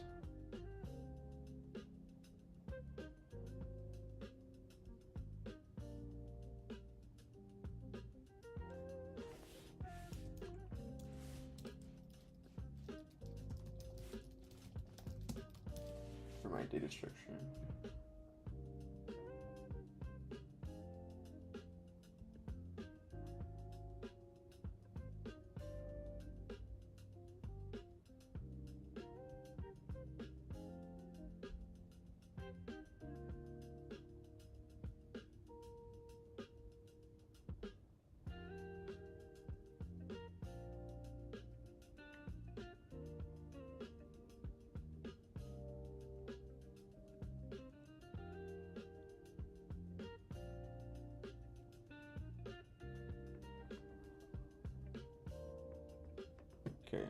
Okay. So let's go into here then, our compound, and let's try to get this to plot. So we're going to say with open this key value items compound absorb spectro data.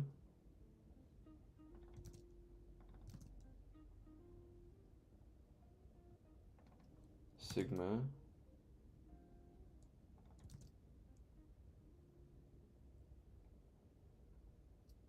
sigma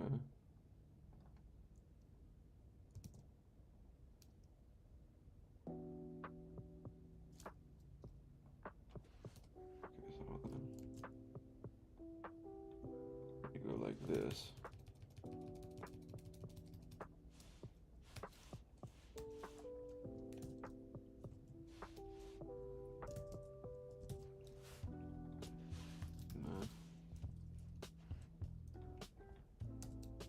Sigma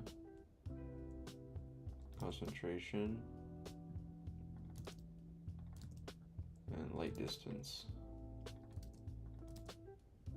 Hey, Midnight with the party at 38. Thanks so much, Simon. I appreciate you guys so much for joining me here and streaming and rating me here. My name is Michael. I got a degree in human biology and a minor in chemistry, and right now we're building SpectroSim, which is a project to generate absorption spectroscopy data from PubChem API and then generate Gaussian distribution absorption spectroscopy. So given its UV spectrum data that we scraped. This is the best Latino streamer of all time. Thank you for supporting Latino streamers. Midnight Simon. Midnight Simon says bunch of fancy words IDK about. So you can type, you search aspirin, you search if it works. Do we have an error? Hold on, we got an error. Hold on. I see Black Deep says, we doing Savity Gole? All right, so you get aspirin there, and then you can generate a compound data here like that. So I need to fix this because we changed our database, but... Five says, Simon here is furthering representation of the Hispanic community on Twitch. All right, let's keep on chugging here. Says, what is spectroscopy? It's the how you measure like the radiation that goes as like the measurement of like the the ultraviolet radiation as you pass light at various wavelengths through solutions of certain compounds. So let's go, we need to try to figure this out. We have light distance, append, compound. Katinkin says O'Beer's law? Yes, exactly. Exactly. That's exactly what we're using here. Nice.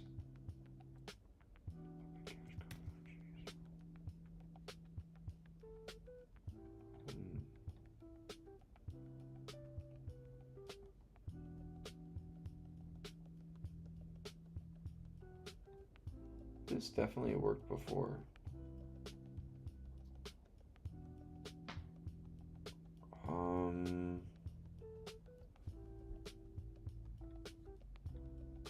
It's because I don't have this saved. That's probably why.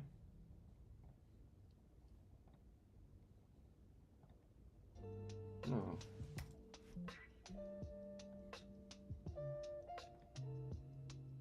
No such file directory cache. What? This totally was working before. Cache compound cache.json.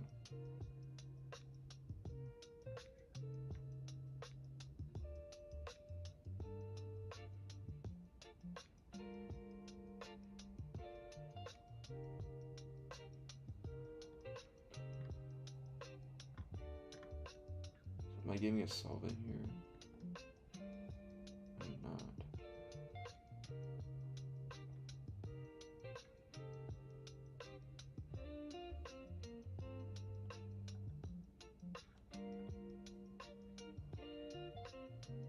Miguel says hello. Huh. I'm not sure why this isn't reading my file.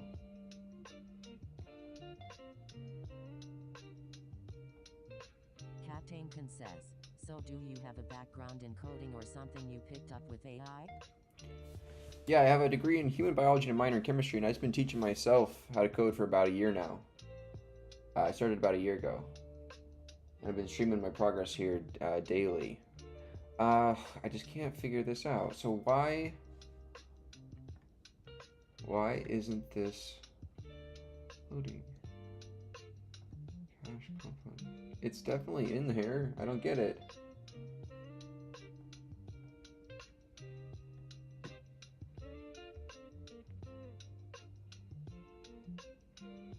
Because this worked before for the same path, which is annoying.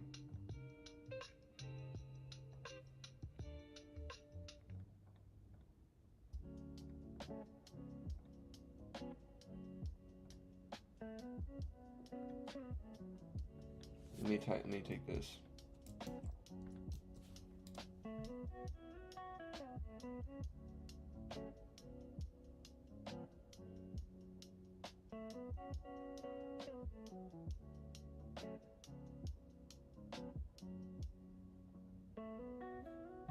I don't know why this would break all of a sudden. This doesn't make any sense. I haven't moved this file out of here.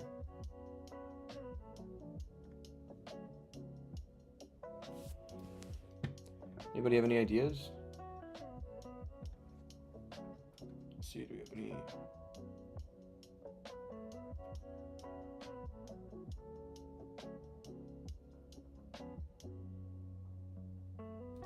Okay.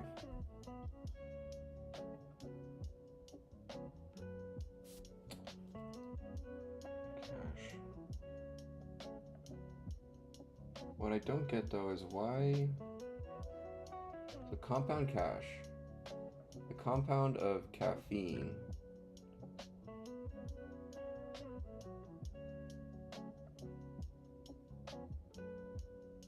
right? So we get a peak here at 40.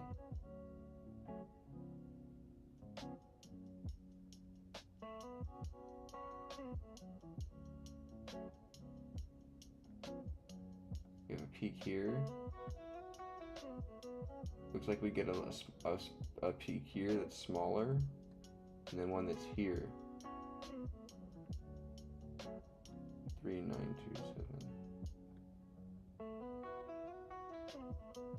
I just don't get it. Thanks for the follow, Zambrix. Dude, I don't get it. Why would this not load this file?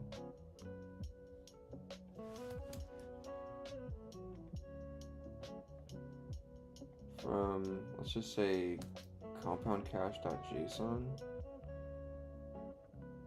No, because it's in my cache.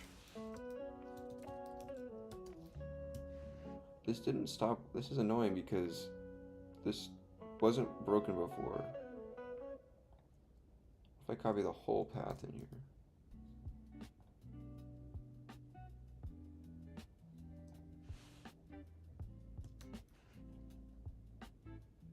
Oh, it's because I'm in so dumb.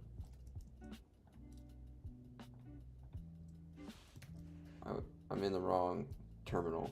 Nut says wasn't watching. What relevant changes did you make? Okay, so key value epsilon max.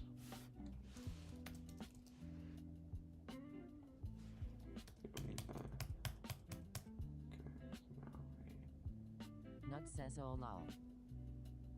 generated absorption.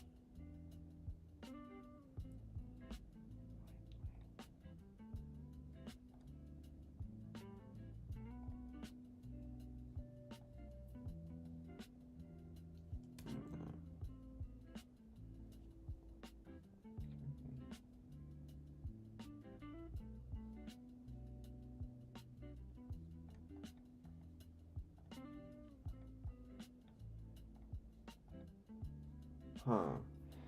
It's interesting because I'm only getting one peak here. But caffeine has 3 peaks.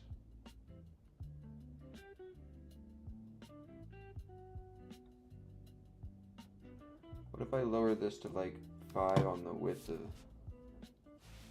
Right, no, these aren't doing anything.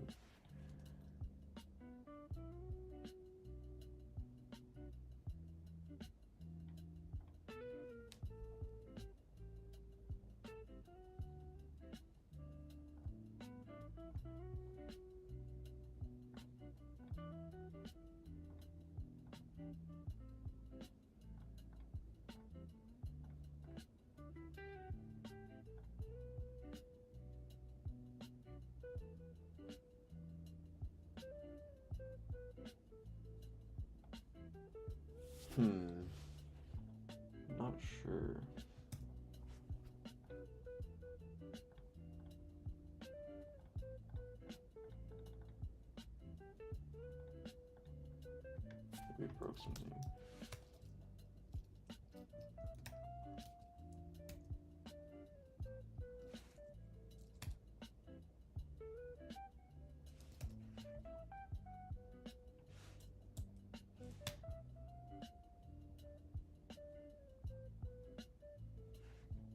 This is already in use. What is going on?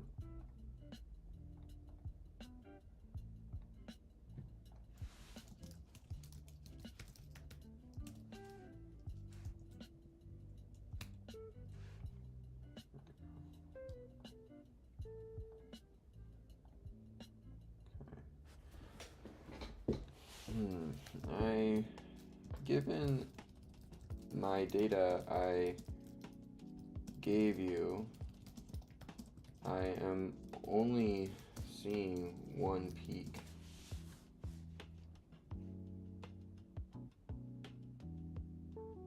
As says, yo Mike, 2,300 subs and counting. Ray says hello Mike and everyone.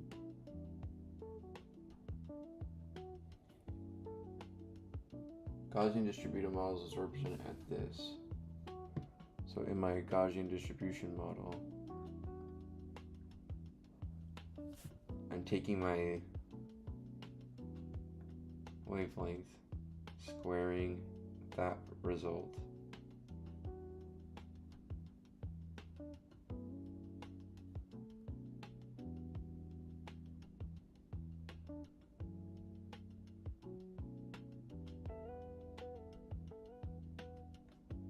That's what I have, I thought. That's what I have.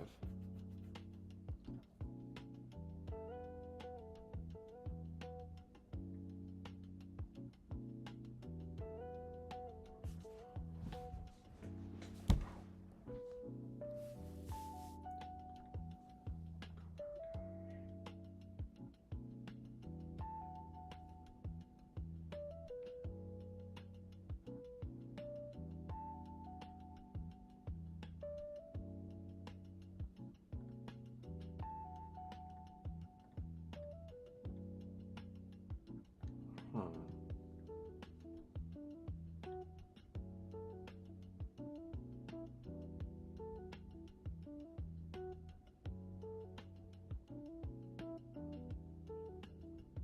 So what are we plotting then? Our compound has a generated absorption against wavelengths. So let's go into our plot here.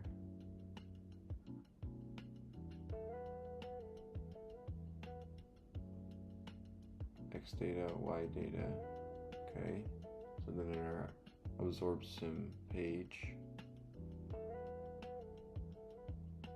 passing it into the plot, comp Y data, comp X data. Comp Y data and X data are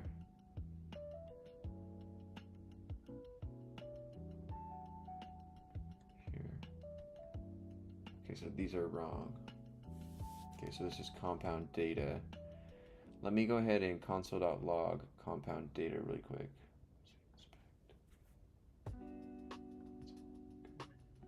Search. Here's compound data. So we need to go into absorb spectro data and access. No, we need to go into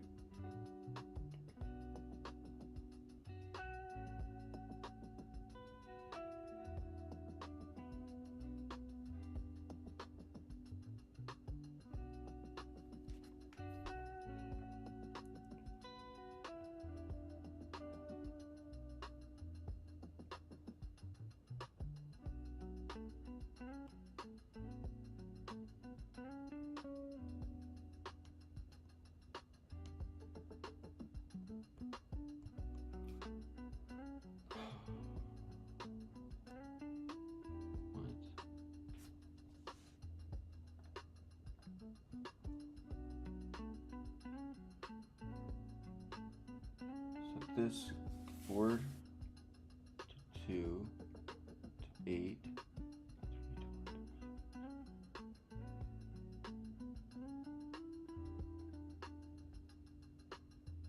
These are getting...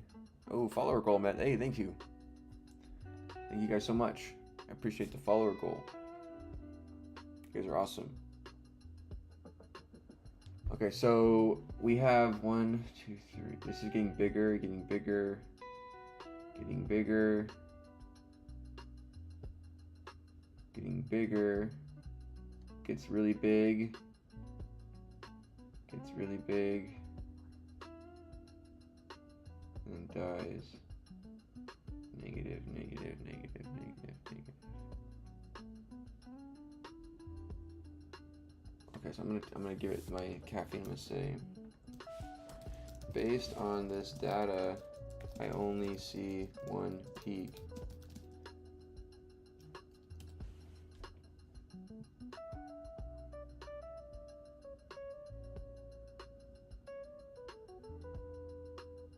Even if the same sigma.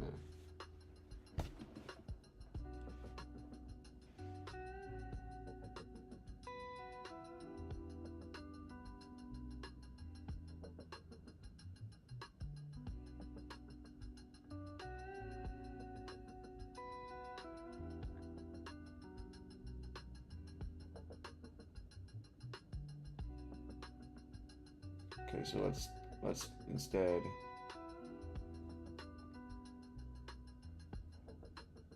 let's take our main and let's take our sigma down to like 2.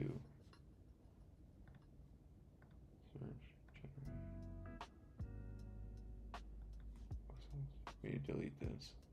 Okay, let's see here. Search. Generate. There we go. Yes! Okay, cool. Now we're getting our multiple peaks. So it's just the sigma was just overlapping too wide. So if I just give a singular 1 here for sigma, and delete this, search.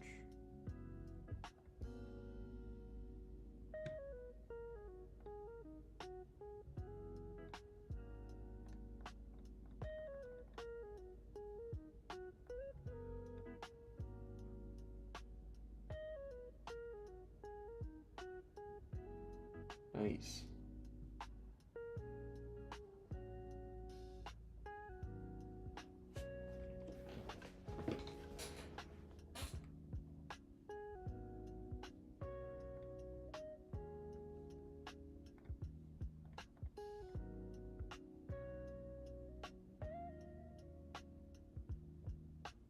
That looks good.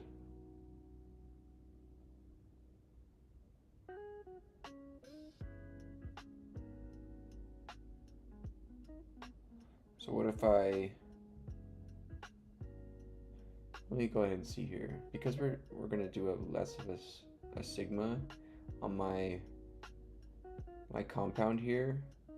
I wonder if I reduce my wavelengths, skip to like 6, I double that. We don't want as large of a curve. So now if I delete this, I'll be getting less data, but I'm just generating peaks rather than curve.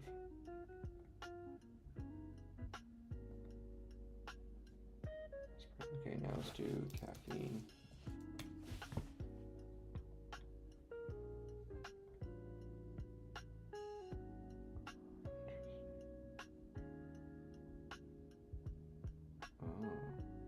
Oh, because it's completely skipped over that value. So what if I do every value? Let me do every other value. Let me do every value then. Between 1 and let's do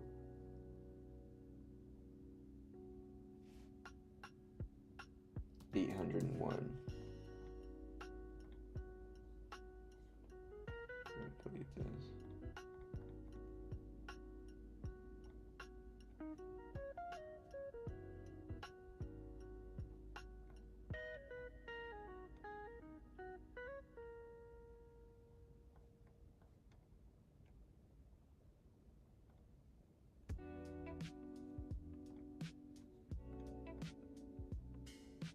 Let's do caffeine search.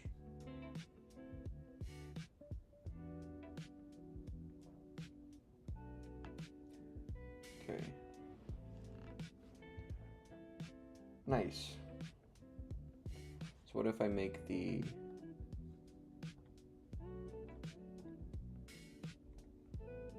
my epsilon like my sigma like 2?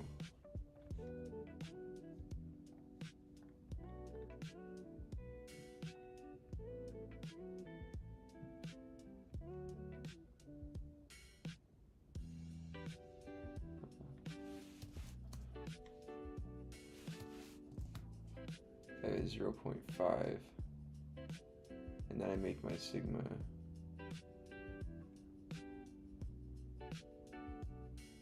my class a float.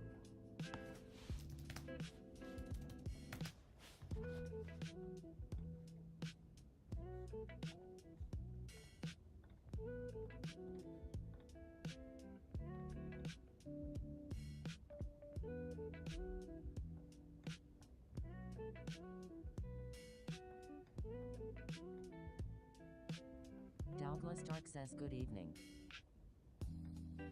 How's it going, dude?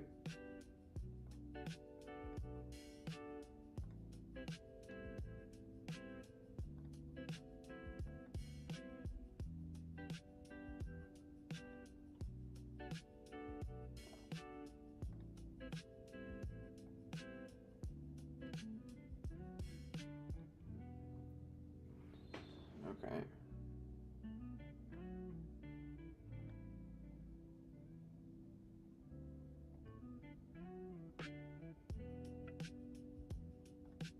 Oh, these just have it.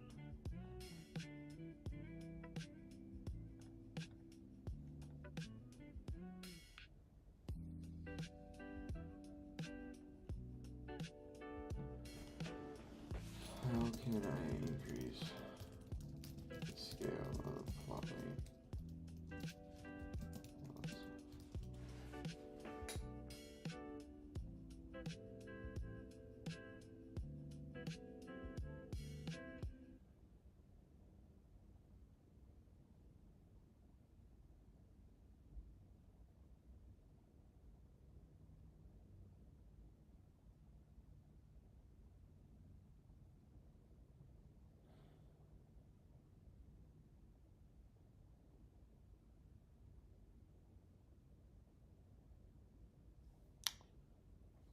Hey Douglas, how's it going, dude?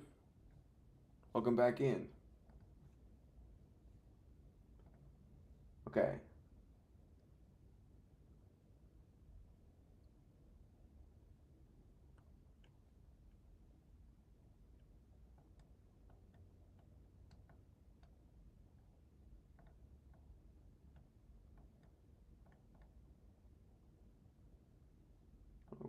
Look at right here.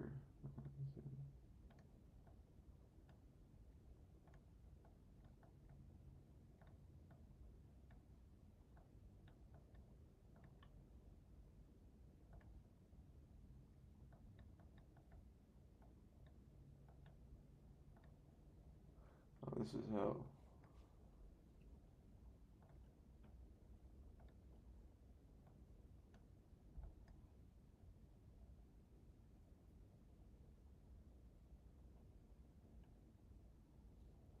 Okay, so let's give a different one here. Let's do like silic acid, single peak.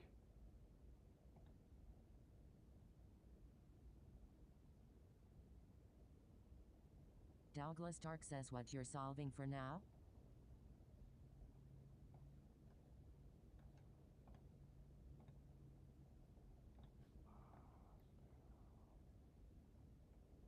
Sigma is a 1.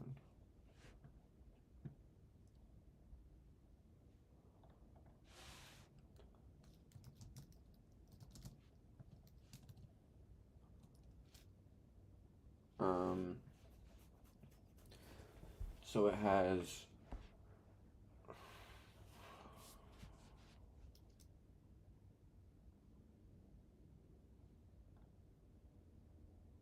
someone say give me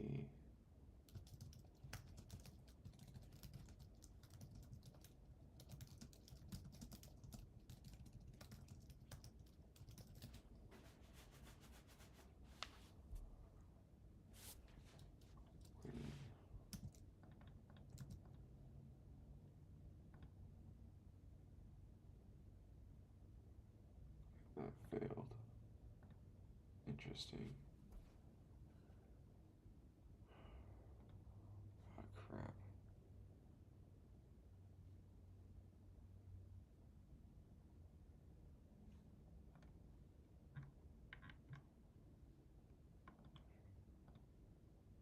Feed, benzoic acid, quinine.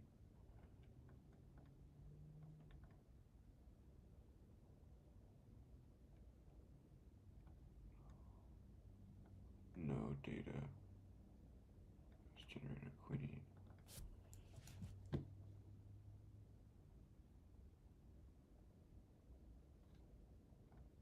Huh.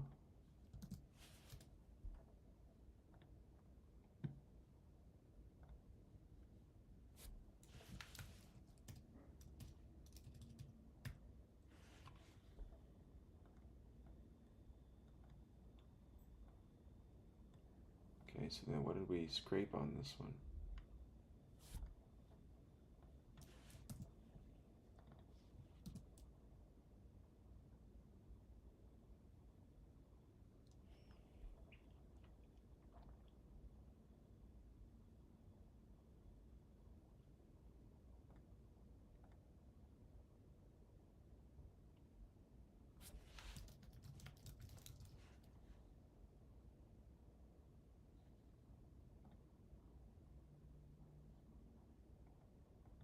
Okay, I got a match.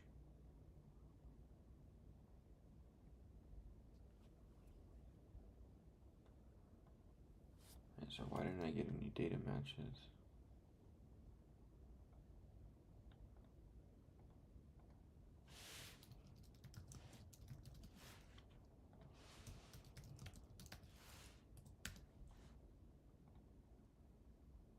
No data matches. Find out better. Why? Max absorption space. Any word character. Any. Oh, so data pattern is.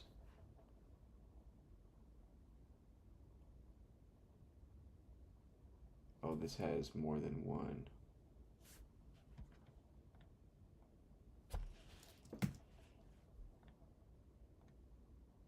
Okay, now let's try it.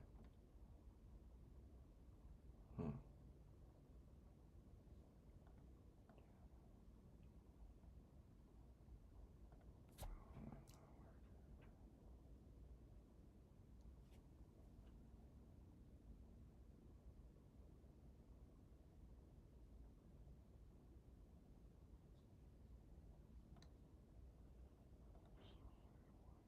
Print data matches.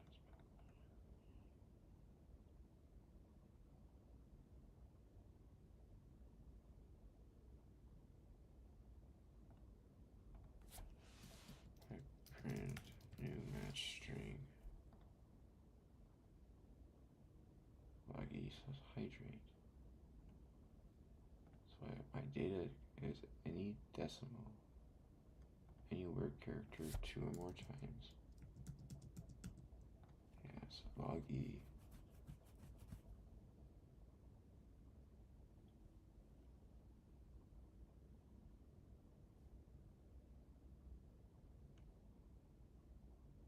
So it's trying to parse this.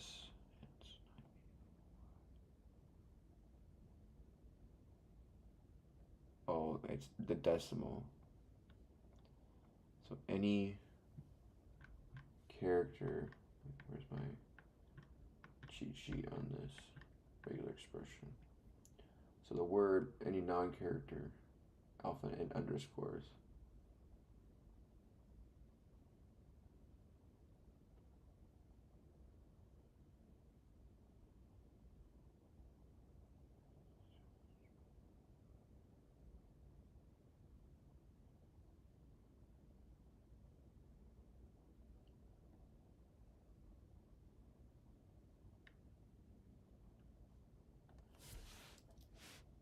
If I want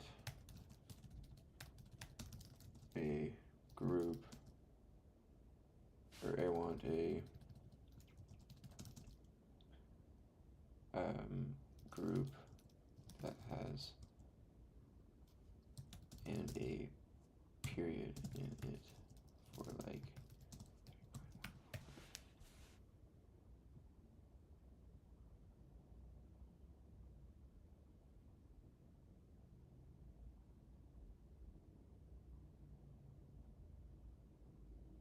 Okay, so we can say any word character, any decimal character, a dot that doesn't have to be there, right? The question mark means may or may not be there.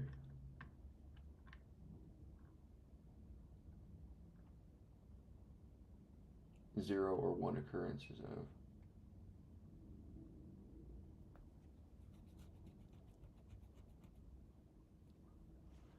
And then any decimal character a number of times.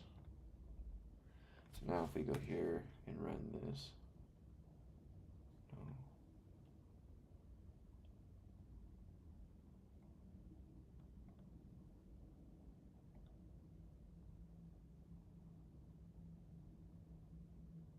no, literal period.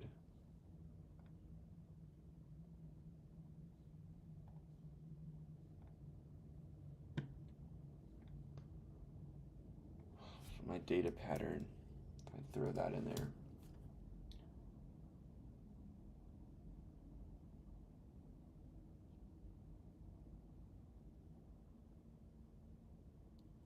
This should be /d.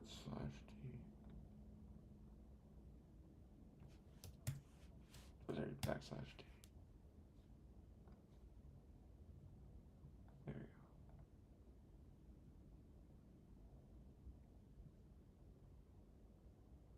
So then lambda max can be floats in this case. Okay, so then we need to go to our web scraper and where we call lambda max int, this can be float. Lambda max.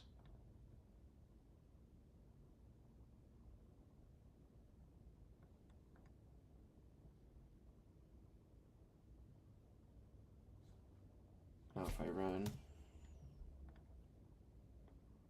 perfect. Okay, so now I'll delete this. Back to here, quinidine, search, generate. Here it is, single line.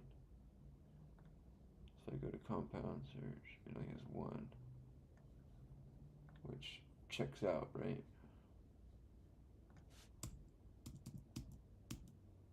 Yes.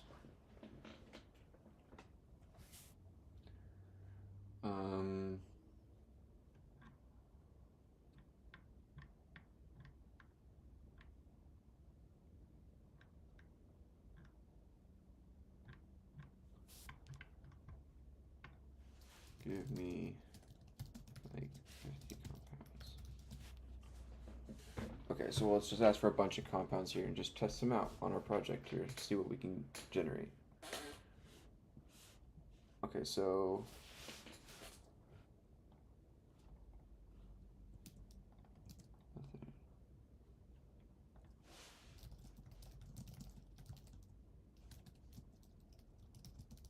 that would have UV absorption data.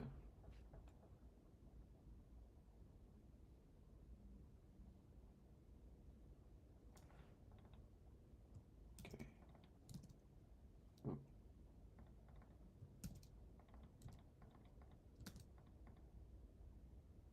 None. Okay. Whatever this thing is. None.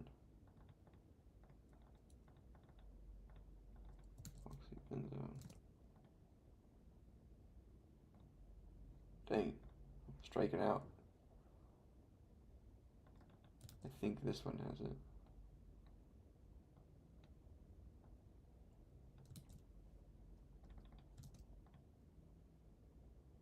Yes.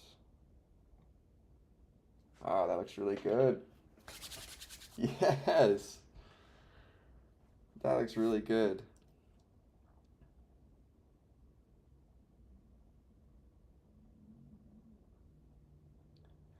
Okay, so then if we look on this though, so let's go here.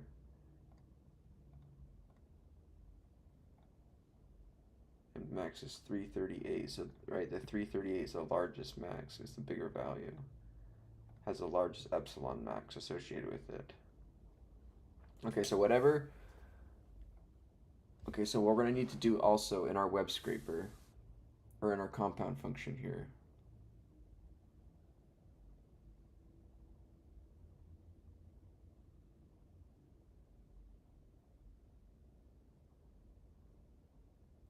This is going to be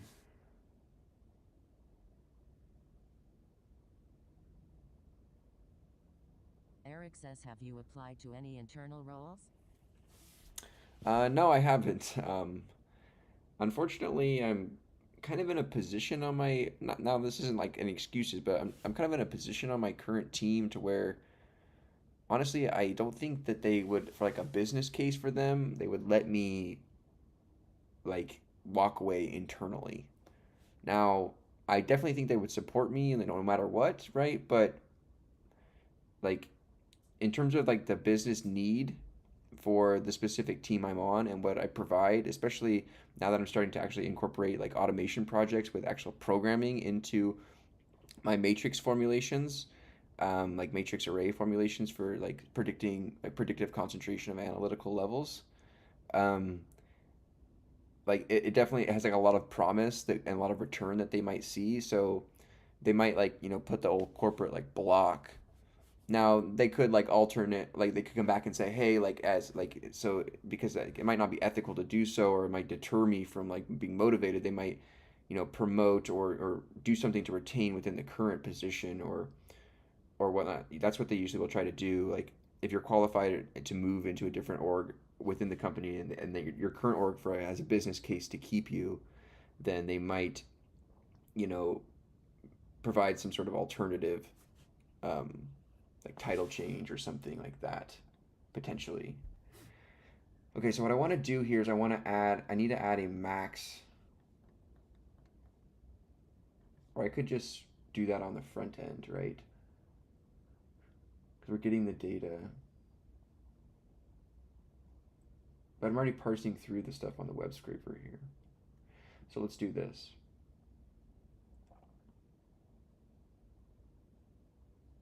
We're getting compound data matches, right? So we're going over our data matches and we're getting each one of these. Eric says, yes, ask for a promotion.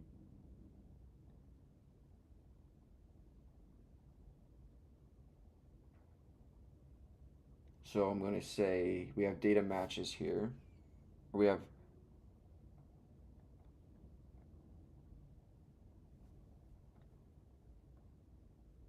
so we override data matches. Okay, so what I'm going to do here is I'm going to say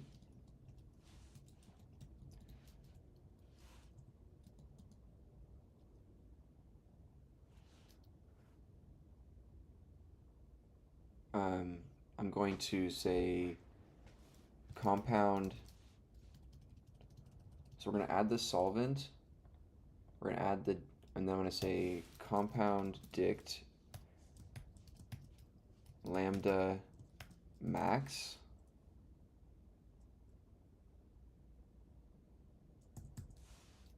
is equal to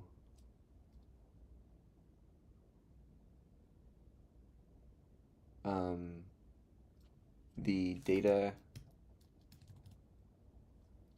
is going to be the data or the max of the data matches dot um,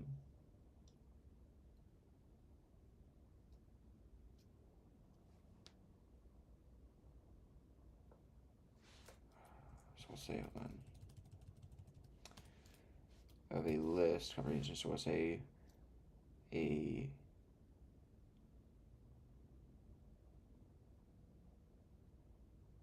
so data matches is a list of dictionaries. So for every shoot, so I'm accessing the lambda max here already. So let's just do this. Lambdas equals to a list here.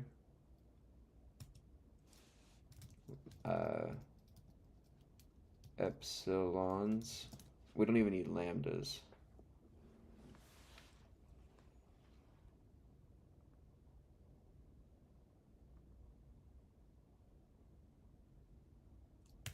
Let's just do this. max lambda max epsilon is equal to none. It's also going to be equal to none at first. We're going to say, or we'll say 0 here.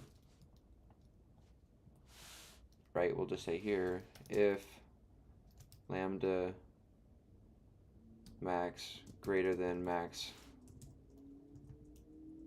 lambda, then we'll say max lambda becomes equal to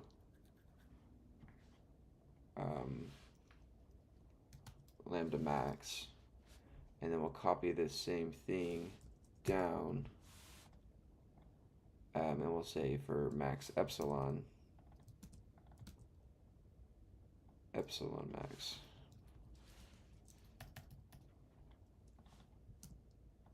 Okay, so we're going to do some constant time checks rather than using another loop because we're already accessing these values, so it'd be more beneficial for us to make this algorithm faster if we access and do these maximum checks at this point in time while we're actually looping over the data matches already.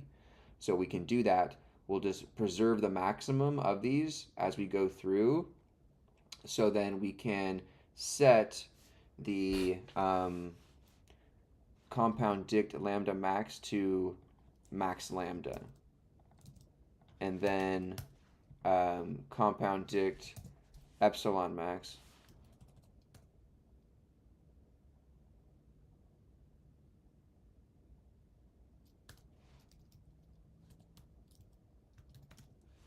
so I need to go lambda.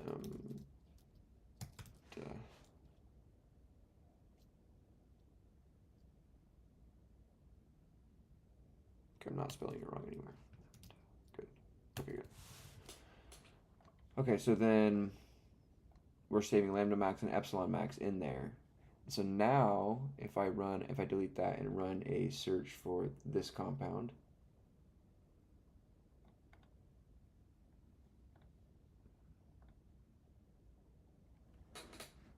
stir an int,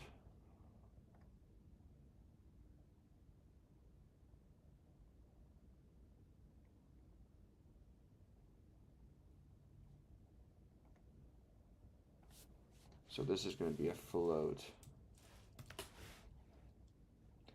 and then we're going to float these. I can't do that.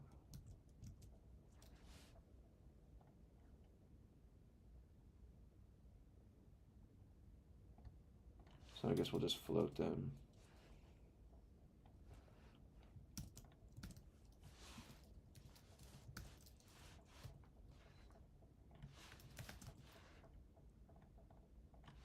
Like so. And then, so if we float them here, we don't need to do that here.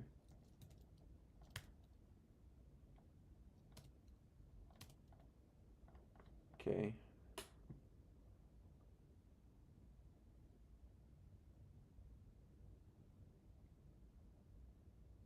Can you float the tuple itself? That's interesting. I wonder if you could do that to convert all values inside the tuple to a float. If lambda max is greater than max lambda, then we'll set max lambda equal to that one. And same with epsilon. So that in my cache here, if I delete this and run search here, okay, got an error.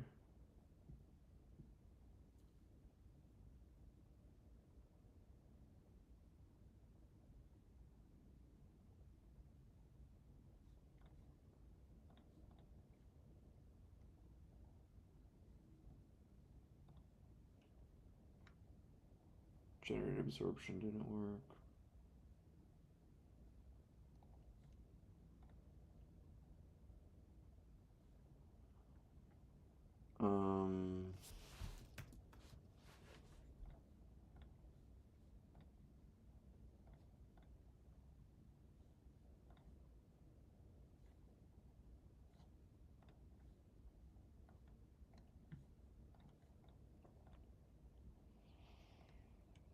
Okay, web scraper.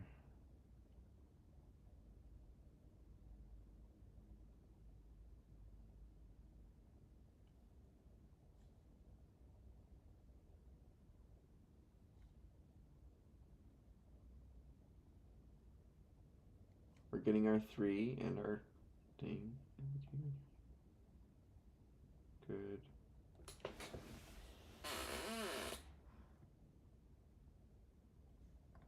Now we're getting our lambda max.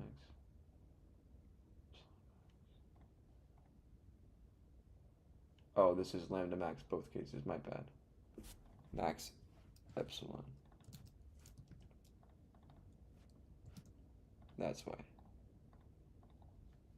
Alright, let's delete that and then refresh here. Here we go. Good. Still didn't work.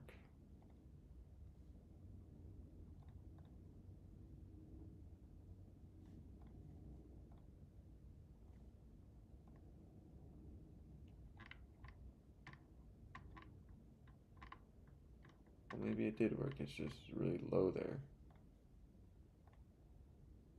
Oh, it did work.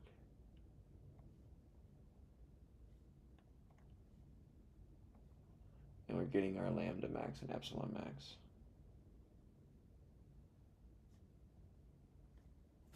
Which is good. If I type in this guy from before.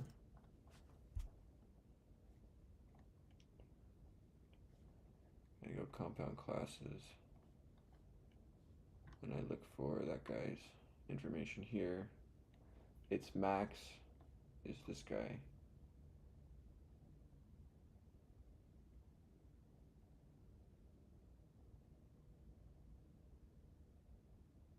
Epsilon max equals 4.12 y.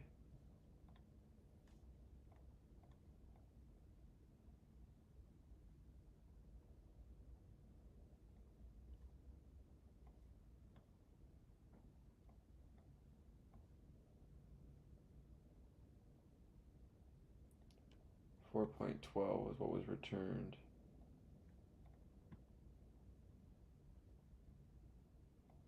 Oh, got you. That's the unconverted fact value. Okay, interesting. So then we need to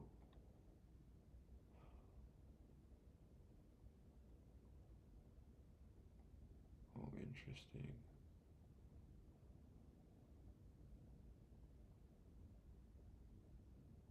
So we need to do the conversion here then rather than here.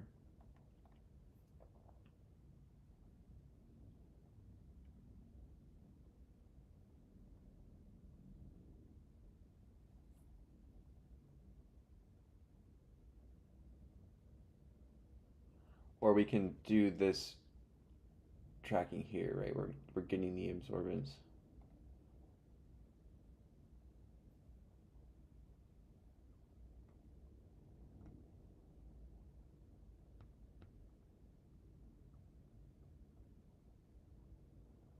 Interesting. You guys are new here. Consider subbing along. We got 24 people on the YouTube, which is really awesome. Thank you guys so much for joining me here. By the way, you probably know this already, but you can do something like x, y equals, float, for an error, I, Betsim says, or something like that.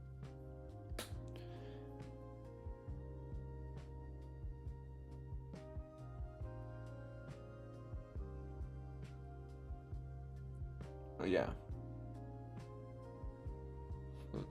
Float every value. Yeah, generator comprehension. So we're getting epsilon max here. Then let me just do the math then here. Let's just do the math. So the math is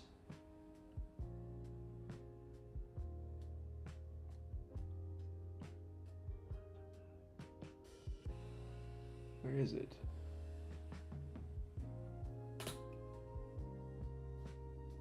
Web scraper. Here, epsilon max.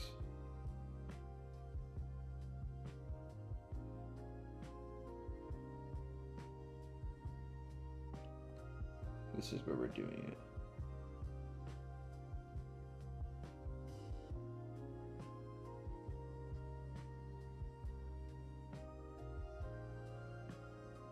Okay, so then what we'll do is we'll just take this and apply it to the epsilon max here. BetSimp says also, I think for best practices if you need both the index and the value, you would use enumerate. Data matches, let me know if this is too much backseating. Oh yes, yeah. So I tried to use the enumerate I was using the enumerate earlier.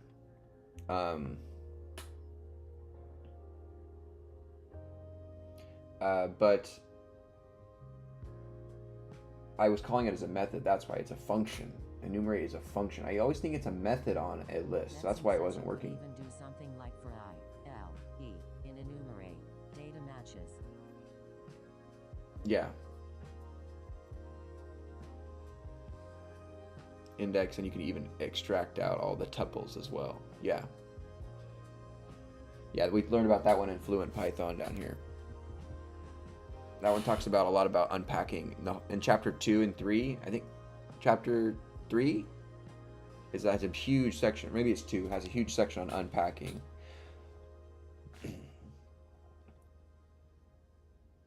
Now, can we Says, yeah, God bless unpacking. Can we apply the float to the tuple list itself, and so it'll unpack floats on each object inside, rather than calling float on each of these guys? Okay, so now if we remove, yeah, unpacking is something that if you can get, like, I'm still getting better at it. Like if you can just get it like really good into your flow, and so you're unpacking, like you're just naturally unpacking things, like it really simplifies your code up a lot in some places. So yeah, definitely.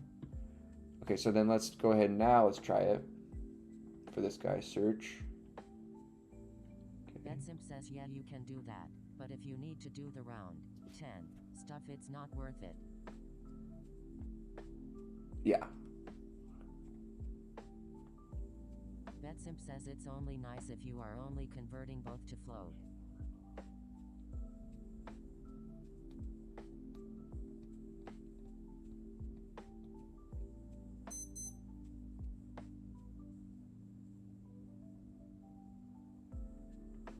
Okay, so then what is my issue here?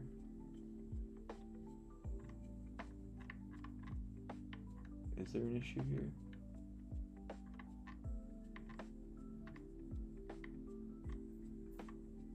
I'm not sure. No, we're getting 1,338. Let's make sure that matches. So here. 338, 1,100. All right, cool. So now what I did there is now we repopulated our data here. Ooh, what's going on right here? Why is it doing that? Whoa, it's never done that before. Why?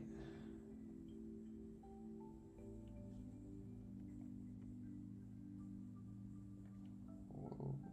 Oh, it's because of this. The title is too long, I think. So it's screwing with stuff.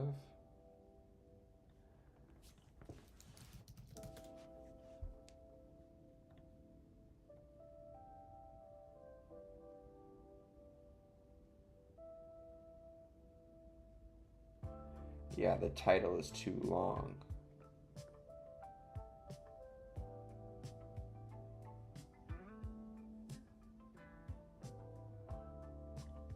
Interesting. So that is a bug. We have a visual bug. It's not a crazy bad one, but it is one for sure. Oh yeah, like that's pretty bad.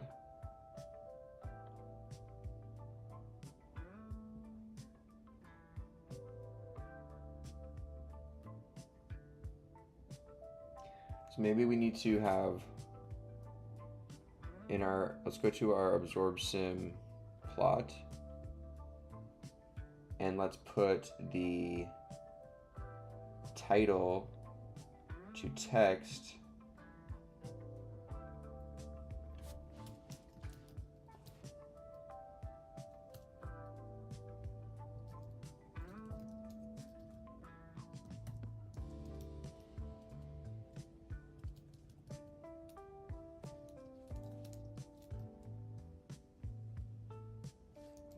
Is it text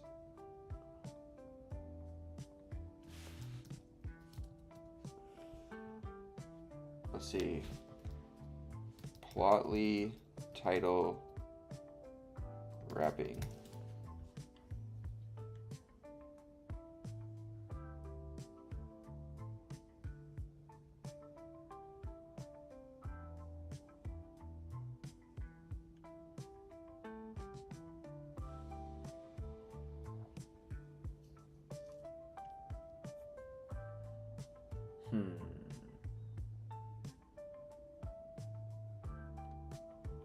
Maybe I'll just remove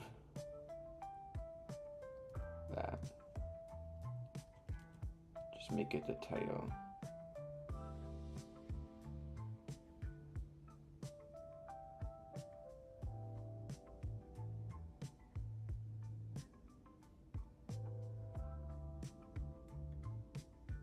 Well,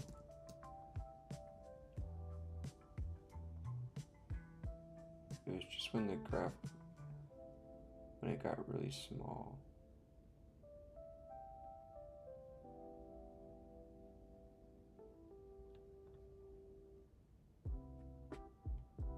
I think it looks cleaner though, even without it. So I'm gonna keep it off. Okay. Okay. Let's go ahead and commit this. So far, what we got? What do you guys think so far? What do you guys think? You guys are here. There's a lot of people in here. We've got 24 people on YouTube and probably like 12 or 13 on Twitch here. So thank you guys so much for subbing or being here and hanging out with me. If you guys are new here and aren't subbed along to the YouTube, make sure you are, please, if you wouldn't mind hitting that sub button and also liking the stream. It really helps to keep YouTube pushing out our content, and I stream every single day, so it's just also is pretty motivating to me to keep coming in and just you guys know how it is.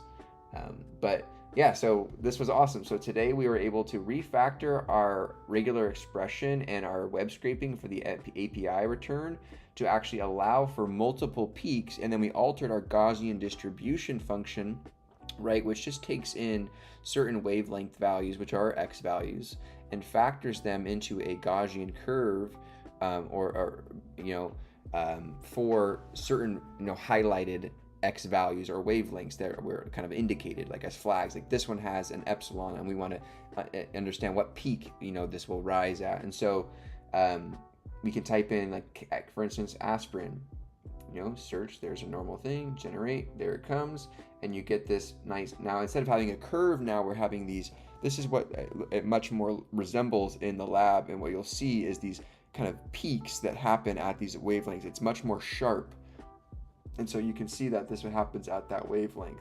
And now we can also add in additional compounds that have more than one peak in their data, right? We were able to alter our regular expression parsing of this data object that was returned by the API to allow for flexibility for additional spectrum points. So we can press search now and then generate, and now we get you can see there's 3 peaks on here. Now there's 3 peaks on here, which is really cool. And so, and then you can see that we can populate the largest of them has this epsilon max here of this guy.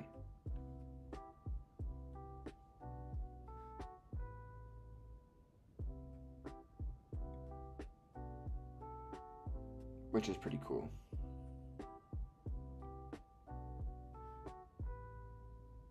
So we could probably even tune up this code a little bit more, now that I think about it, for the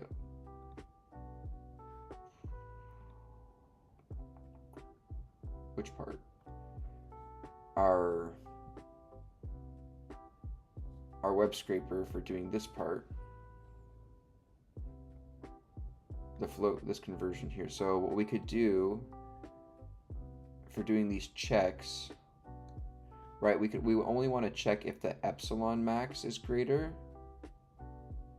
or whatever the highest lambda max is, right? We don't even need to do that. We can just set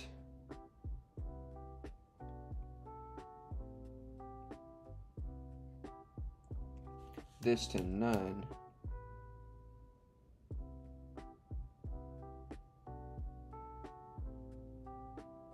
Oh, whatever, I don't care. Maybe not. I was going to use like a data matches.index, but data matches is being overrode here. So we'll just leave it as is, I guess, rather than creating another memory instance, but it's okay. Okay, I think we're good here though. Okay, so we have, right, and then you have, let's look up some other compounds here.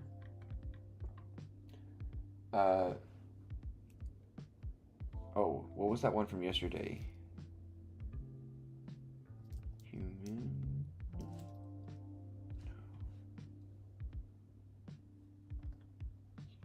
There's coumarin, right? There has multiple peaks. That looks good. Yes, it's working universally for all these compounds. I've never tried these ones before. Woo! Look at that. It's working. 309. This is so cool. I'm so happy with this. Not in there. That one doesn't have the absorption spectro. That one does. Douglas Stark says, what are you using to gen that graph? Plotly.js, but just that's what, and then I'm using custom functions using Gaussian distribution and the Beer's law, which is a chemistry kind of law that, or a kind of fundamental law that to generate and calculate absorption. So I'm just I asked ChatGPT to give me a list of compounds that may have spectral data on PubChem, and what I'll do is I'll have it give me a ton, like I'll have ChatGPT generate me like, you know, like, or I'll have PubChem, I think they give you like, they have an API you can request. So I'll write a small script before we go live to parse and just query the API for maybe like an hour or so, and maybe not that long, maybe like 20 minutes, and just basically just trying to cache as many compounds as possible into our database. So then we can launch, and so then it can be as fast as possible, at least for a large majority of compounds, and then for any niche compounds that the user might search, it will then query out of our cache, which we set up already. So we are using caching. So rather than generating using API query for every single compound for duplicated work, we're caching duplicate compounds as in our cache here as these objects. The only thing is that the only thing I will do to improve this though at the moment is I won't include the wavelengths. So right now I'm including the wavelengths. I'm going to have the wavelengths. Once I have a hard set nut wavelength, I'm not going to change the number of wavelengths anymore. I'm going to program that onto our front end so that I'm sending less data. I'm only having to send the Y values, and the X values are hard-coded on the front end, and those are just going to be set as X data points, whereas the Y ones will be dynamic per the compound. So that'll help make that a little bit more efficient. We also potentially can use the reference. So we are getting a reference.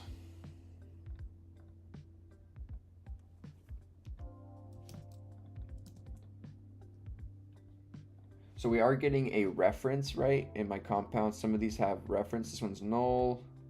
This one has a reference from National Toxicology Program. So I also included to extract out the reference. This one's null. This one's National Toxicology. Null. Null. U.S. Coast Guard. So we want to include those references below in the description section somewhere, because that's where I'm pulling that reference from. So if I'm going to quote them, well, this has U.S. Coast Guard 1999 on it. So, I mean, these do have embedded references as well within the text. So maybe we could just throw it somewhere as like more of a full reference.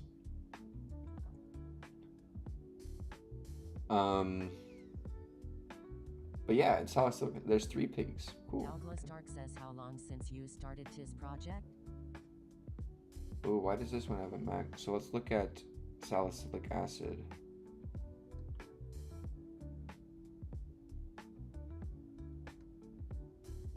Interesting. So if I look up, I started this about a month ago, I think. 3 weeks ago, probably. I think 3 weeks ago. So let's look up salicylic acid here.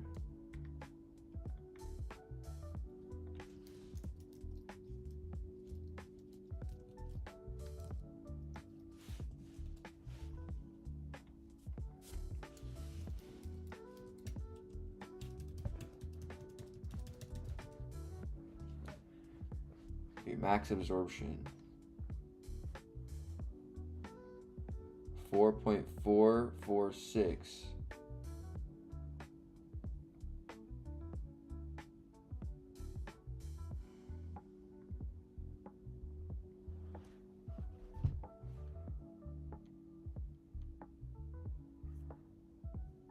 So the 207. So the thing is, though, is this one doesn't really match. Okay, so maybe it's not.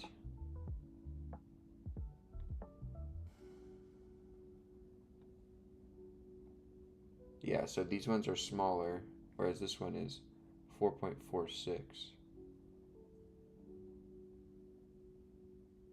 It has a lower wavelength.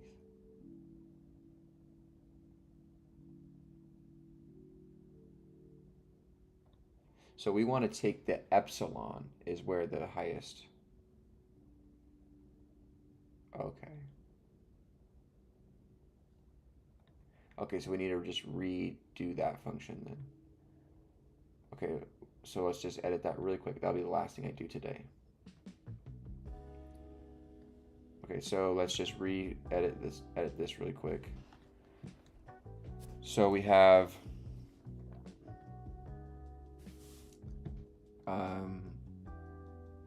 if epsilon max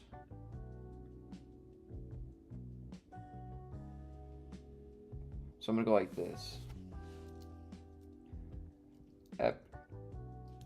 Epsilons equals to an array, lambdas equals to an array. I'm going to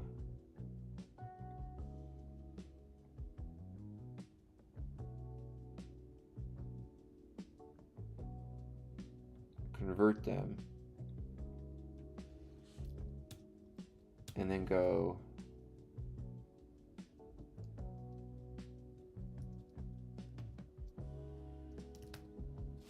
epsilons equals to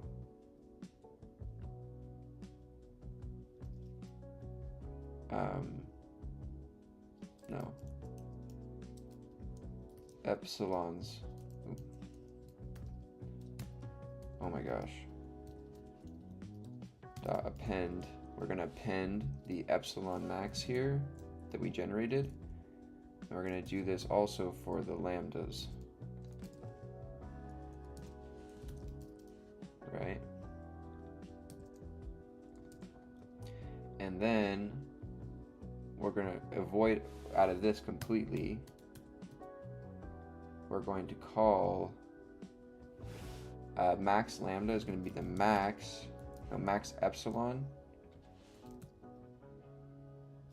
max of the epsilons list, and then we're going to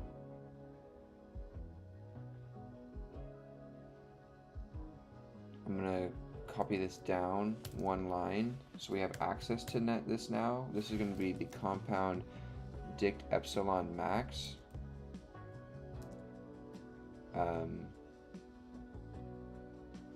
going to say lambdas dot index of compound dict epsilon max. So now that's what I was going to do earlier, but I decided not to. So it's a good thing I caught this error because it ended up being inevitable. This is exactly what I was gonna do earlier, but I was like, you know what? I'm just gonna leave it as the if checks rather than making more objects in data. But I'm gonna reference its index to get because what really matters is the max epsilon is the only thing we care about. The wavelength, the higher the wavelength, that doesn't determine what the absorption. The max epsilon that's the absorption constant. That's like the key of this peak, the height of this peak. So we want to determine which peak has the highest, and then we're going to get that peak lambda, that wavelength, by using the associated index of the max epsilon that I found. So then now what we can do is if I delete, I'm going to have to delete this, unfortunately. When I search this, instead of 303, we should still get 28840 here, but we should get like 203 here.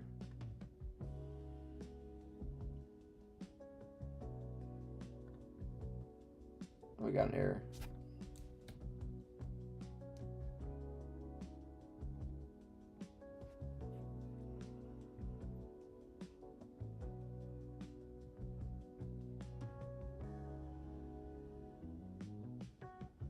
Value error 4595 is not in there.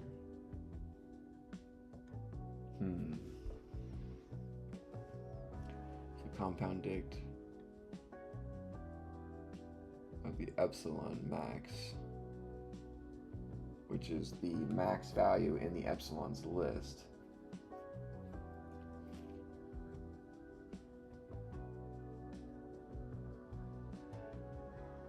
So we're getting lambda and epsilon for each data point.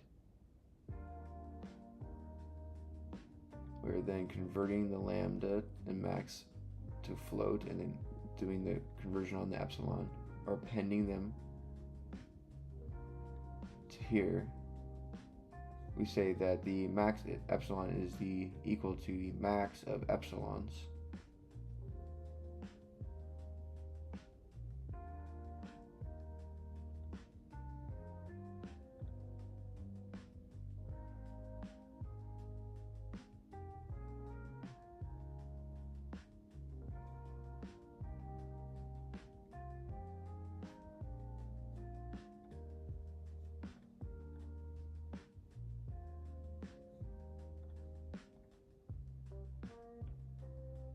So cell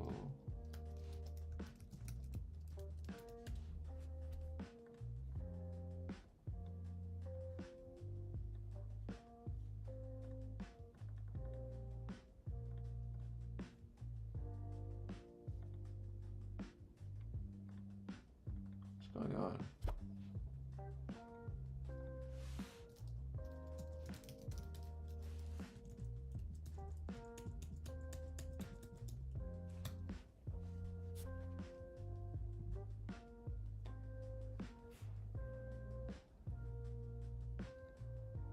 Value 5495 is not in the list.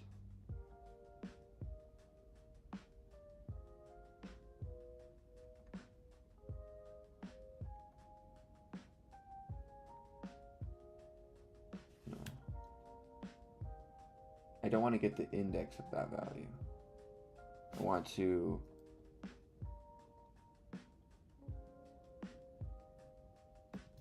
lambda is equal to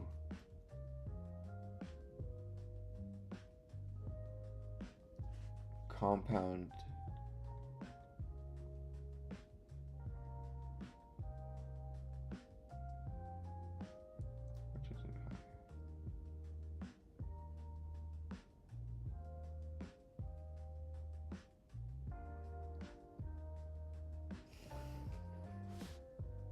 So I want to say go into the lambda's list at index of whatever was the max epsilon. So okay. So I say lambda index is equal to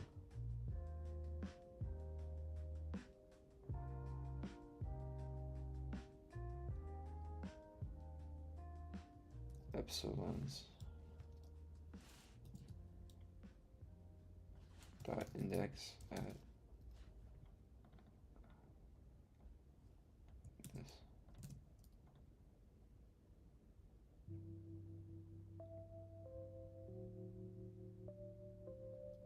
Take this out, let this go, lambdas, delete. There we go. Okay, now if I go here, nothing's in my cache. If I go South Silicon search, success, generate. Perfect, now we're getting that. Look, 207, see?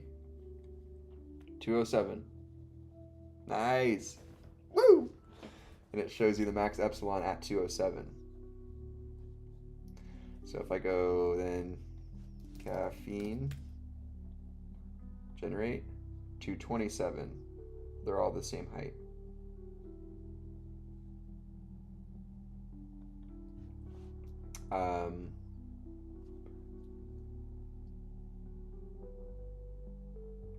Then we can say, let's do like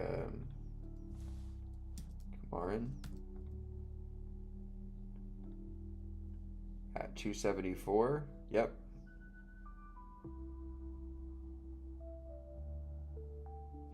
Yes. All right, you guys. Thank you guys truly so much for being here. This was a really fun, a fun one.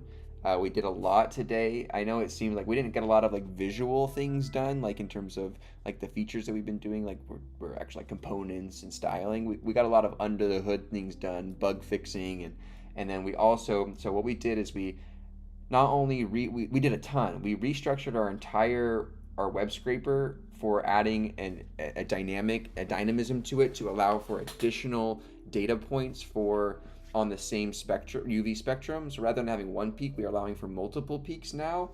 And then we are also restructured our object for a compound object itself to have just this absorbed data, right?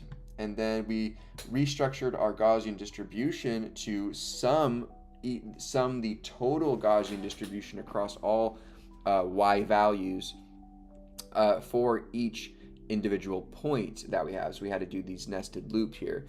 And then we took that value, that data information, and reconfigured our main function here, our main program here, to actually reconstruct the compound appropriately with the new parameters, and then generate the Gaussian distribution appropriately, given the wavelengths. And based on that, and then we also wrote in our web scraper the ability to retain the maximum epsilon across all peaks, and then correlate that maximum epsilon with the peak that was that was associated with it. So, which is really cool. Well, actually, we might not even need to do this now that I think about it. We could just say we can always refactor. It seems like there's always refactor. We can say, let's just say max epsilon is equal to 0, and we say if epsilon max is greater than or equal to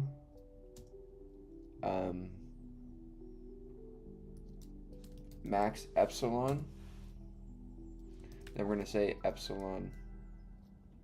So I'm going to use the equal to because if it's the same epsilon, I want to have the largest wavelength be the one given. So if the is greater than or equal to the max epsilon, then we're going to go ahead and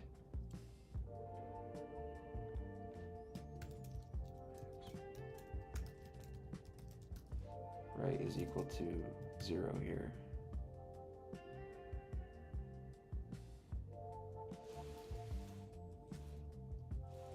So then I say if max epsilon become epsilon max epsilon becomes epsilon max, and then we also all we can do is just save max lambda as the lambda max at this call iteration. Now we don't even need to do this max epsilons here, or this indexing and creating lists and appending. We can just use these values.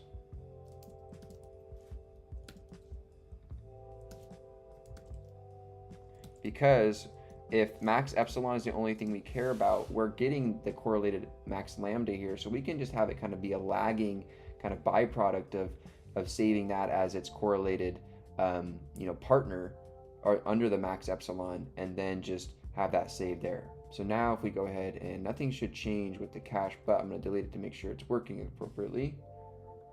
Now if we run this and go refresh, do salicylic acid search, generate, there we go, with 207. Now if I do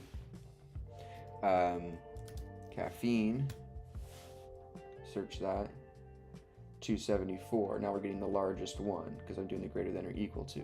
Before we were getting the 223 or 235 or whatever, 227 I mean. Now if I do like qmarin, generate, 274.5, which is this guy here. Perfect. Nice.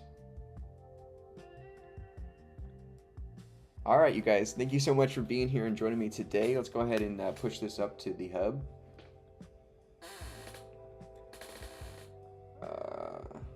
Say git add.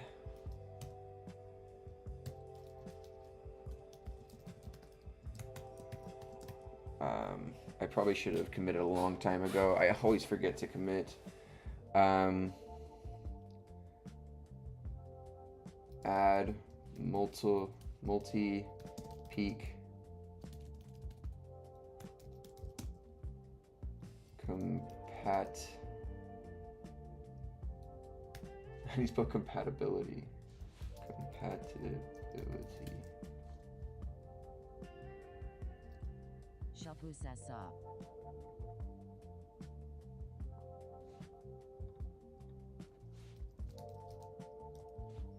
Compatibility. That's how you pronounce it. I cannot spell compatibility. See you later. Ray, how's it going? Later, man. I'll talk to you later. See you tomorrow. Good work today. Add multi-peak compatibility. Max epsilon retention, and then summed Gaussian.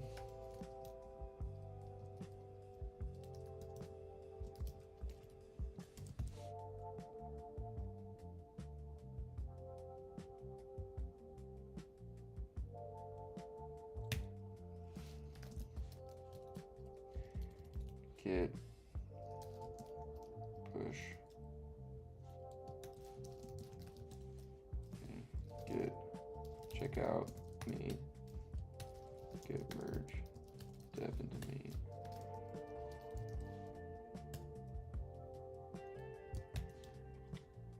Okay, so now if we go to GitHub, SpectroSim, now perfect profile,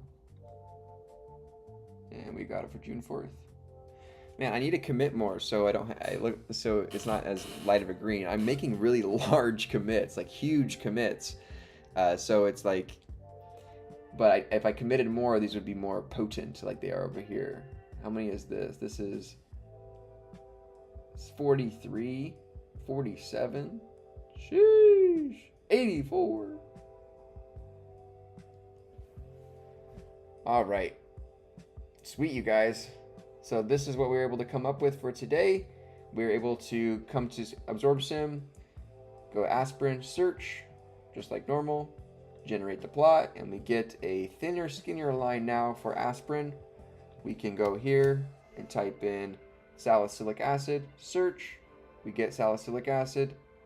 We can go generate, And we get multi-peaks now with the largest peak, Gaussian retention and reporting out, which is really awesome. So thank you guys so much for being here and hanging out with me today. This was a super awesome one. Please like the stream. Like truly, guys, it really, really helps YouTube to keep pushing us out and me motivated. But honestly, it's just awesome to hang out with you guys on a daily basis and learn. I'm having a lot of fun building this project.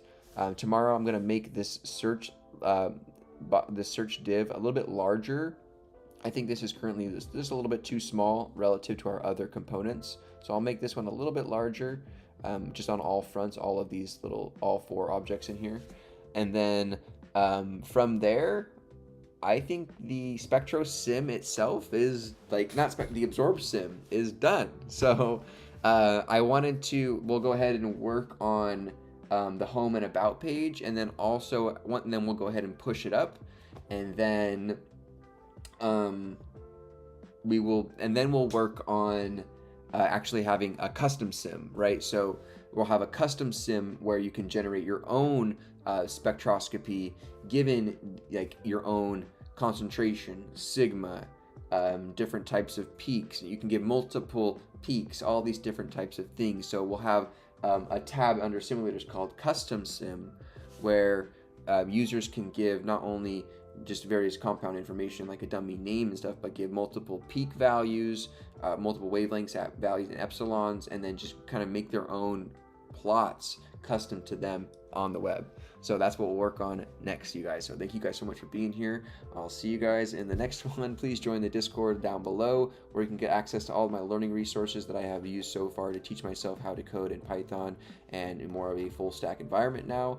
Thank you guys for being here. We're currently discussing in my Discord the Wackathon, or the community hackathon. We're calling it the Wackathon. And I have some pretty good ideas for what we should build. I want to keep going on that and plan out when we should build that with you guys after we finish this project, and do like a community all day stream on Saturday to build out a project. So thank you guys so much for being here and hanging out with me. I'll see you guys tomorrow. Have a great night, guys. Bye.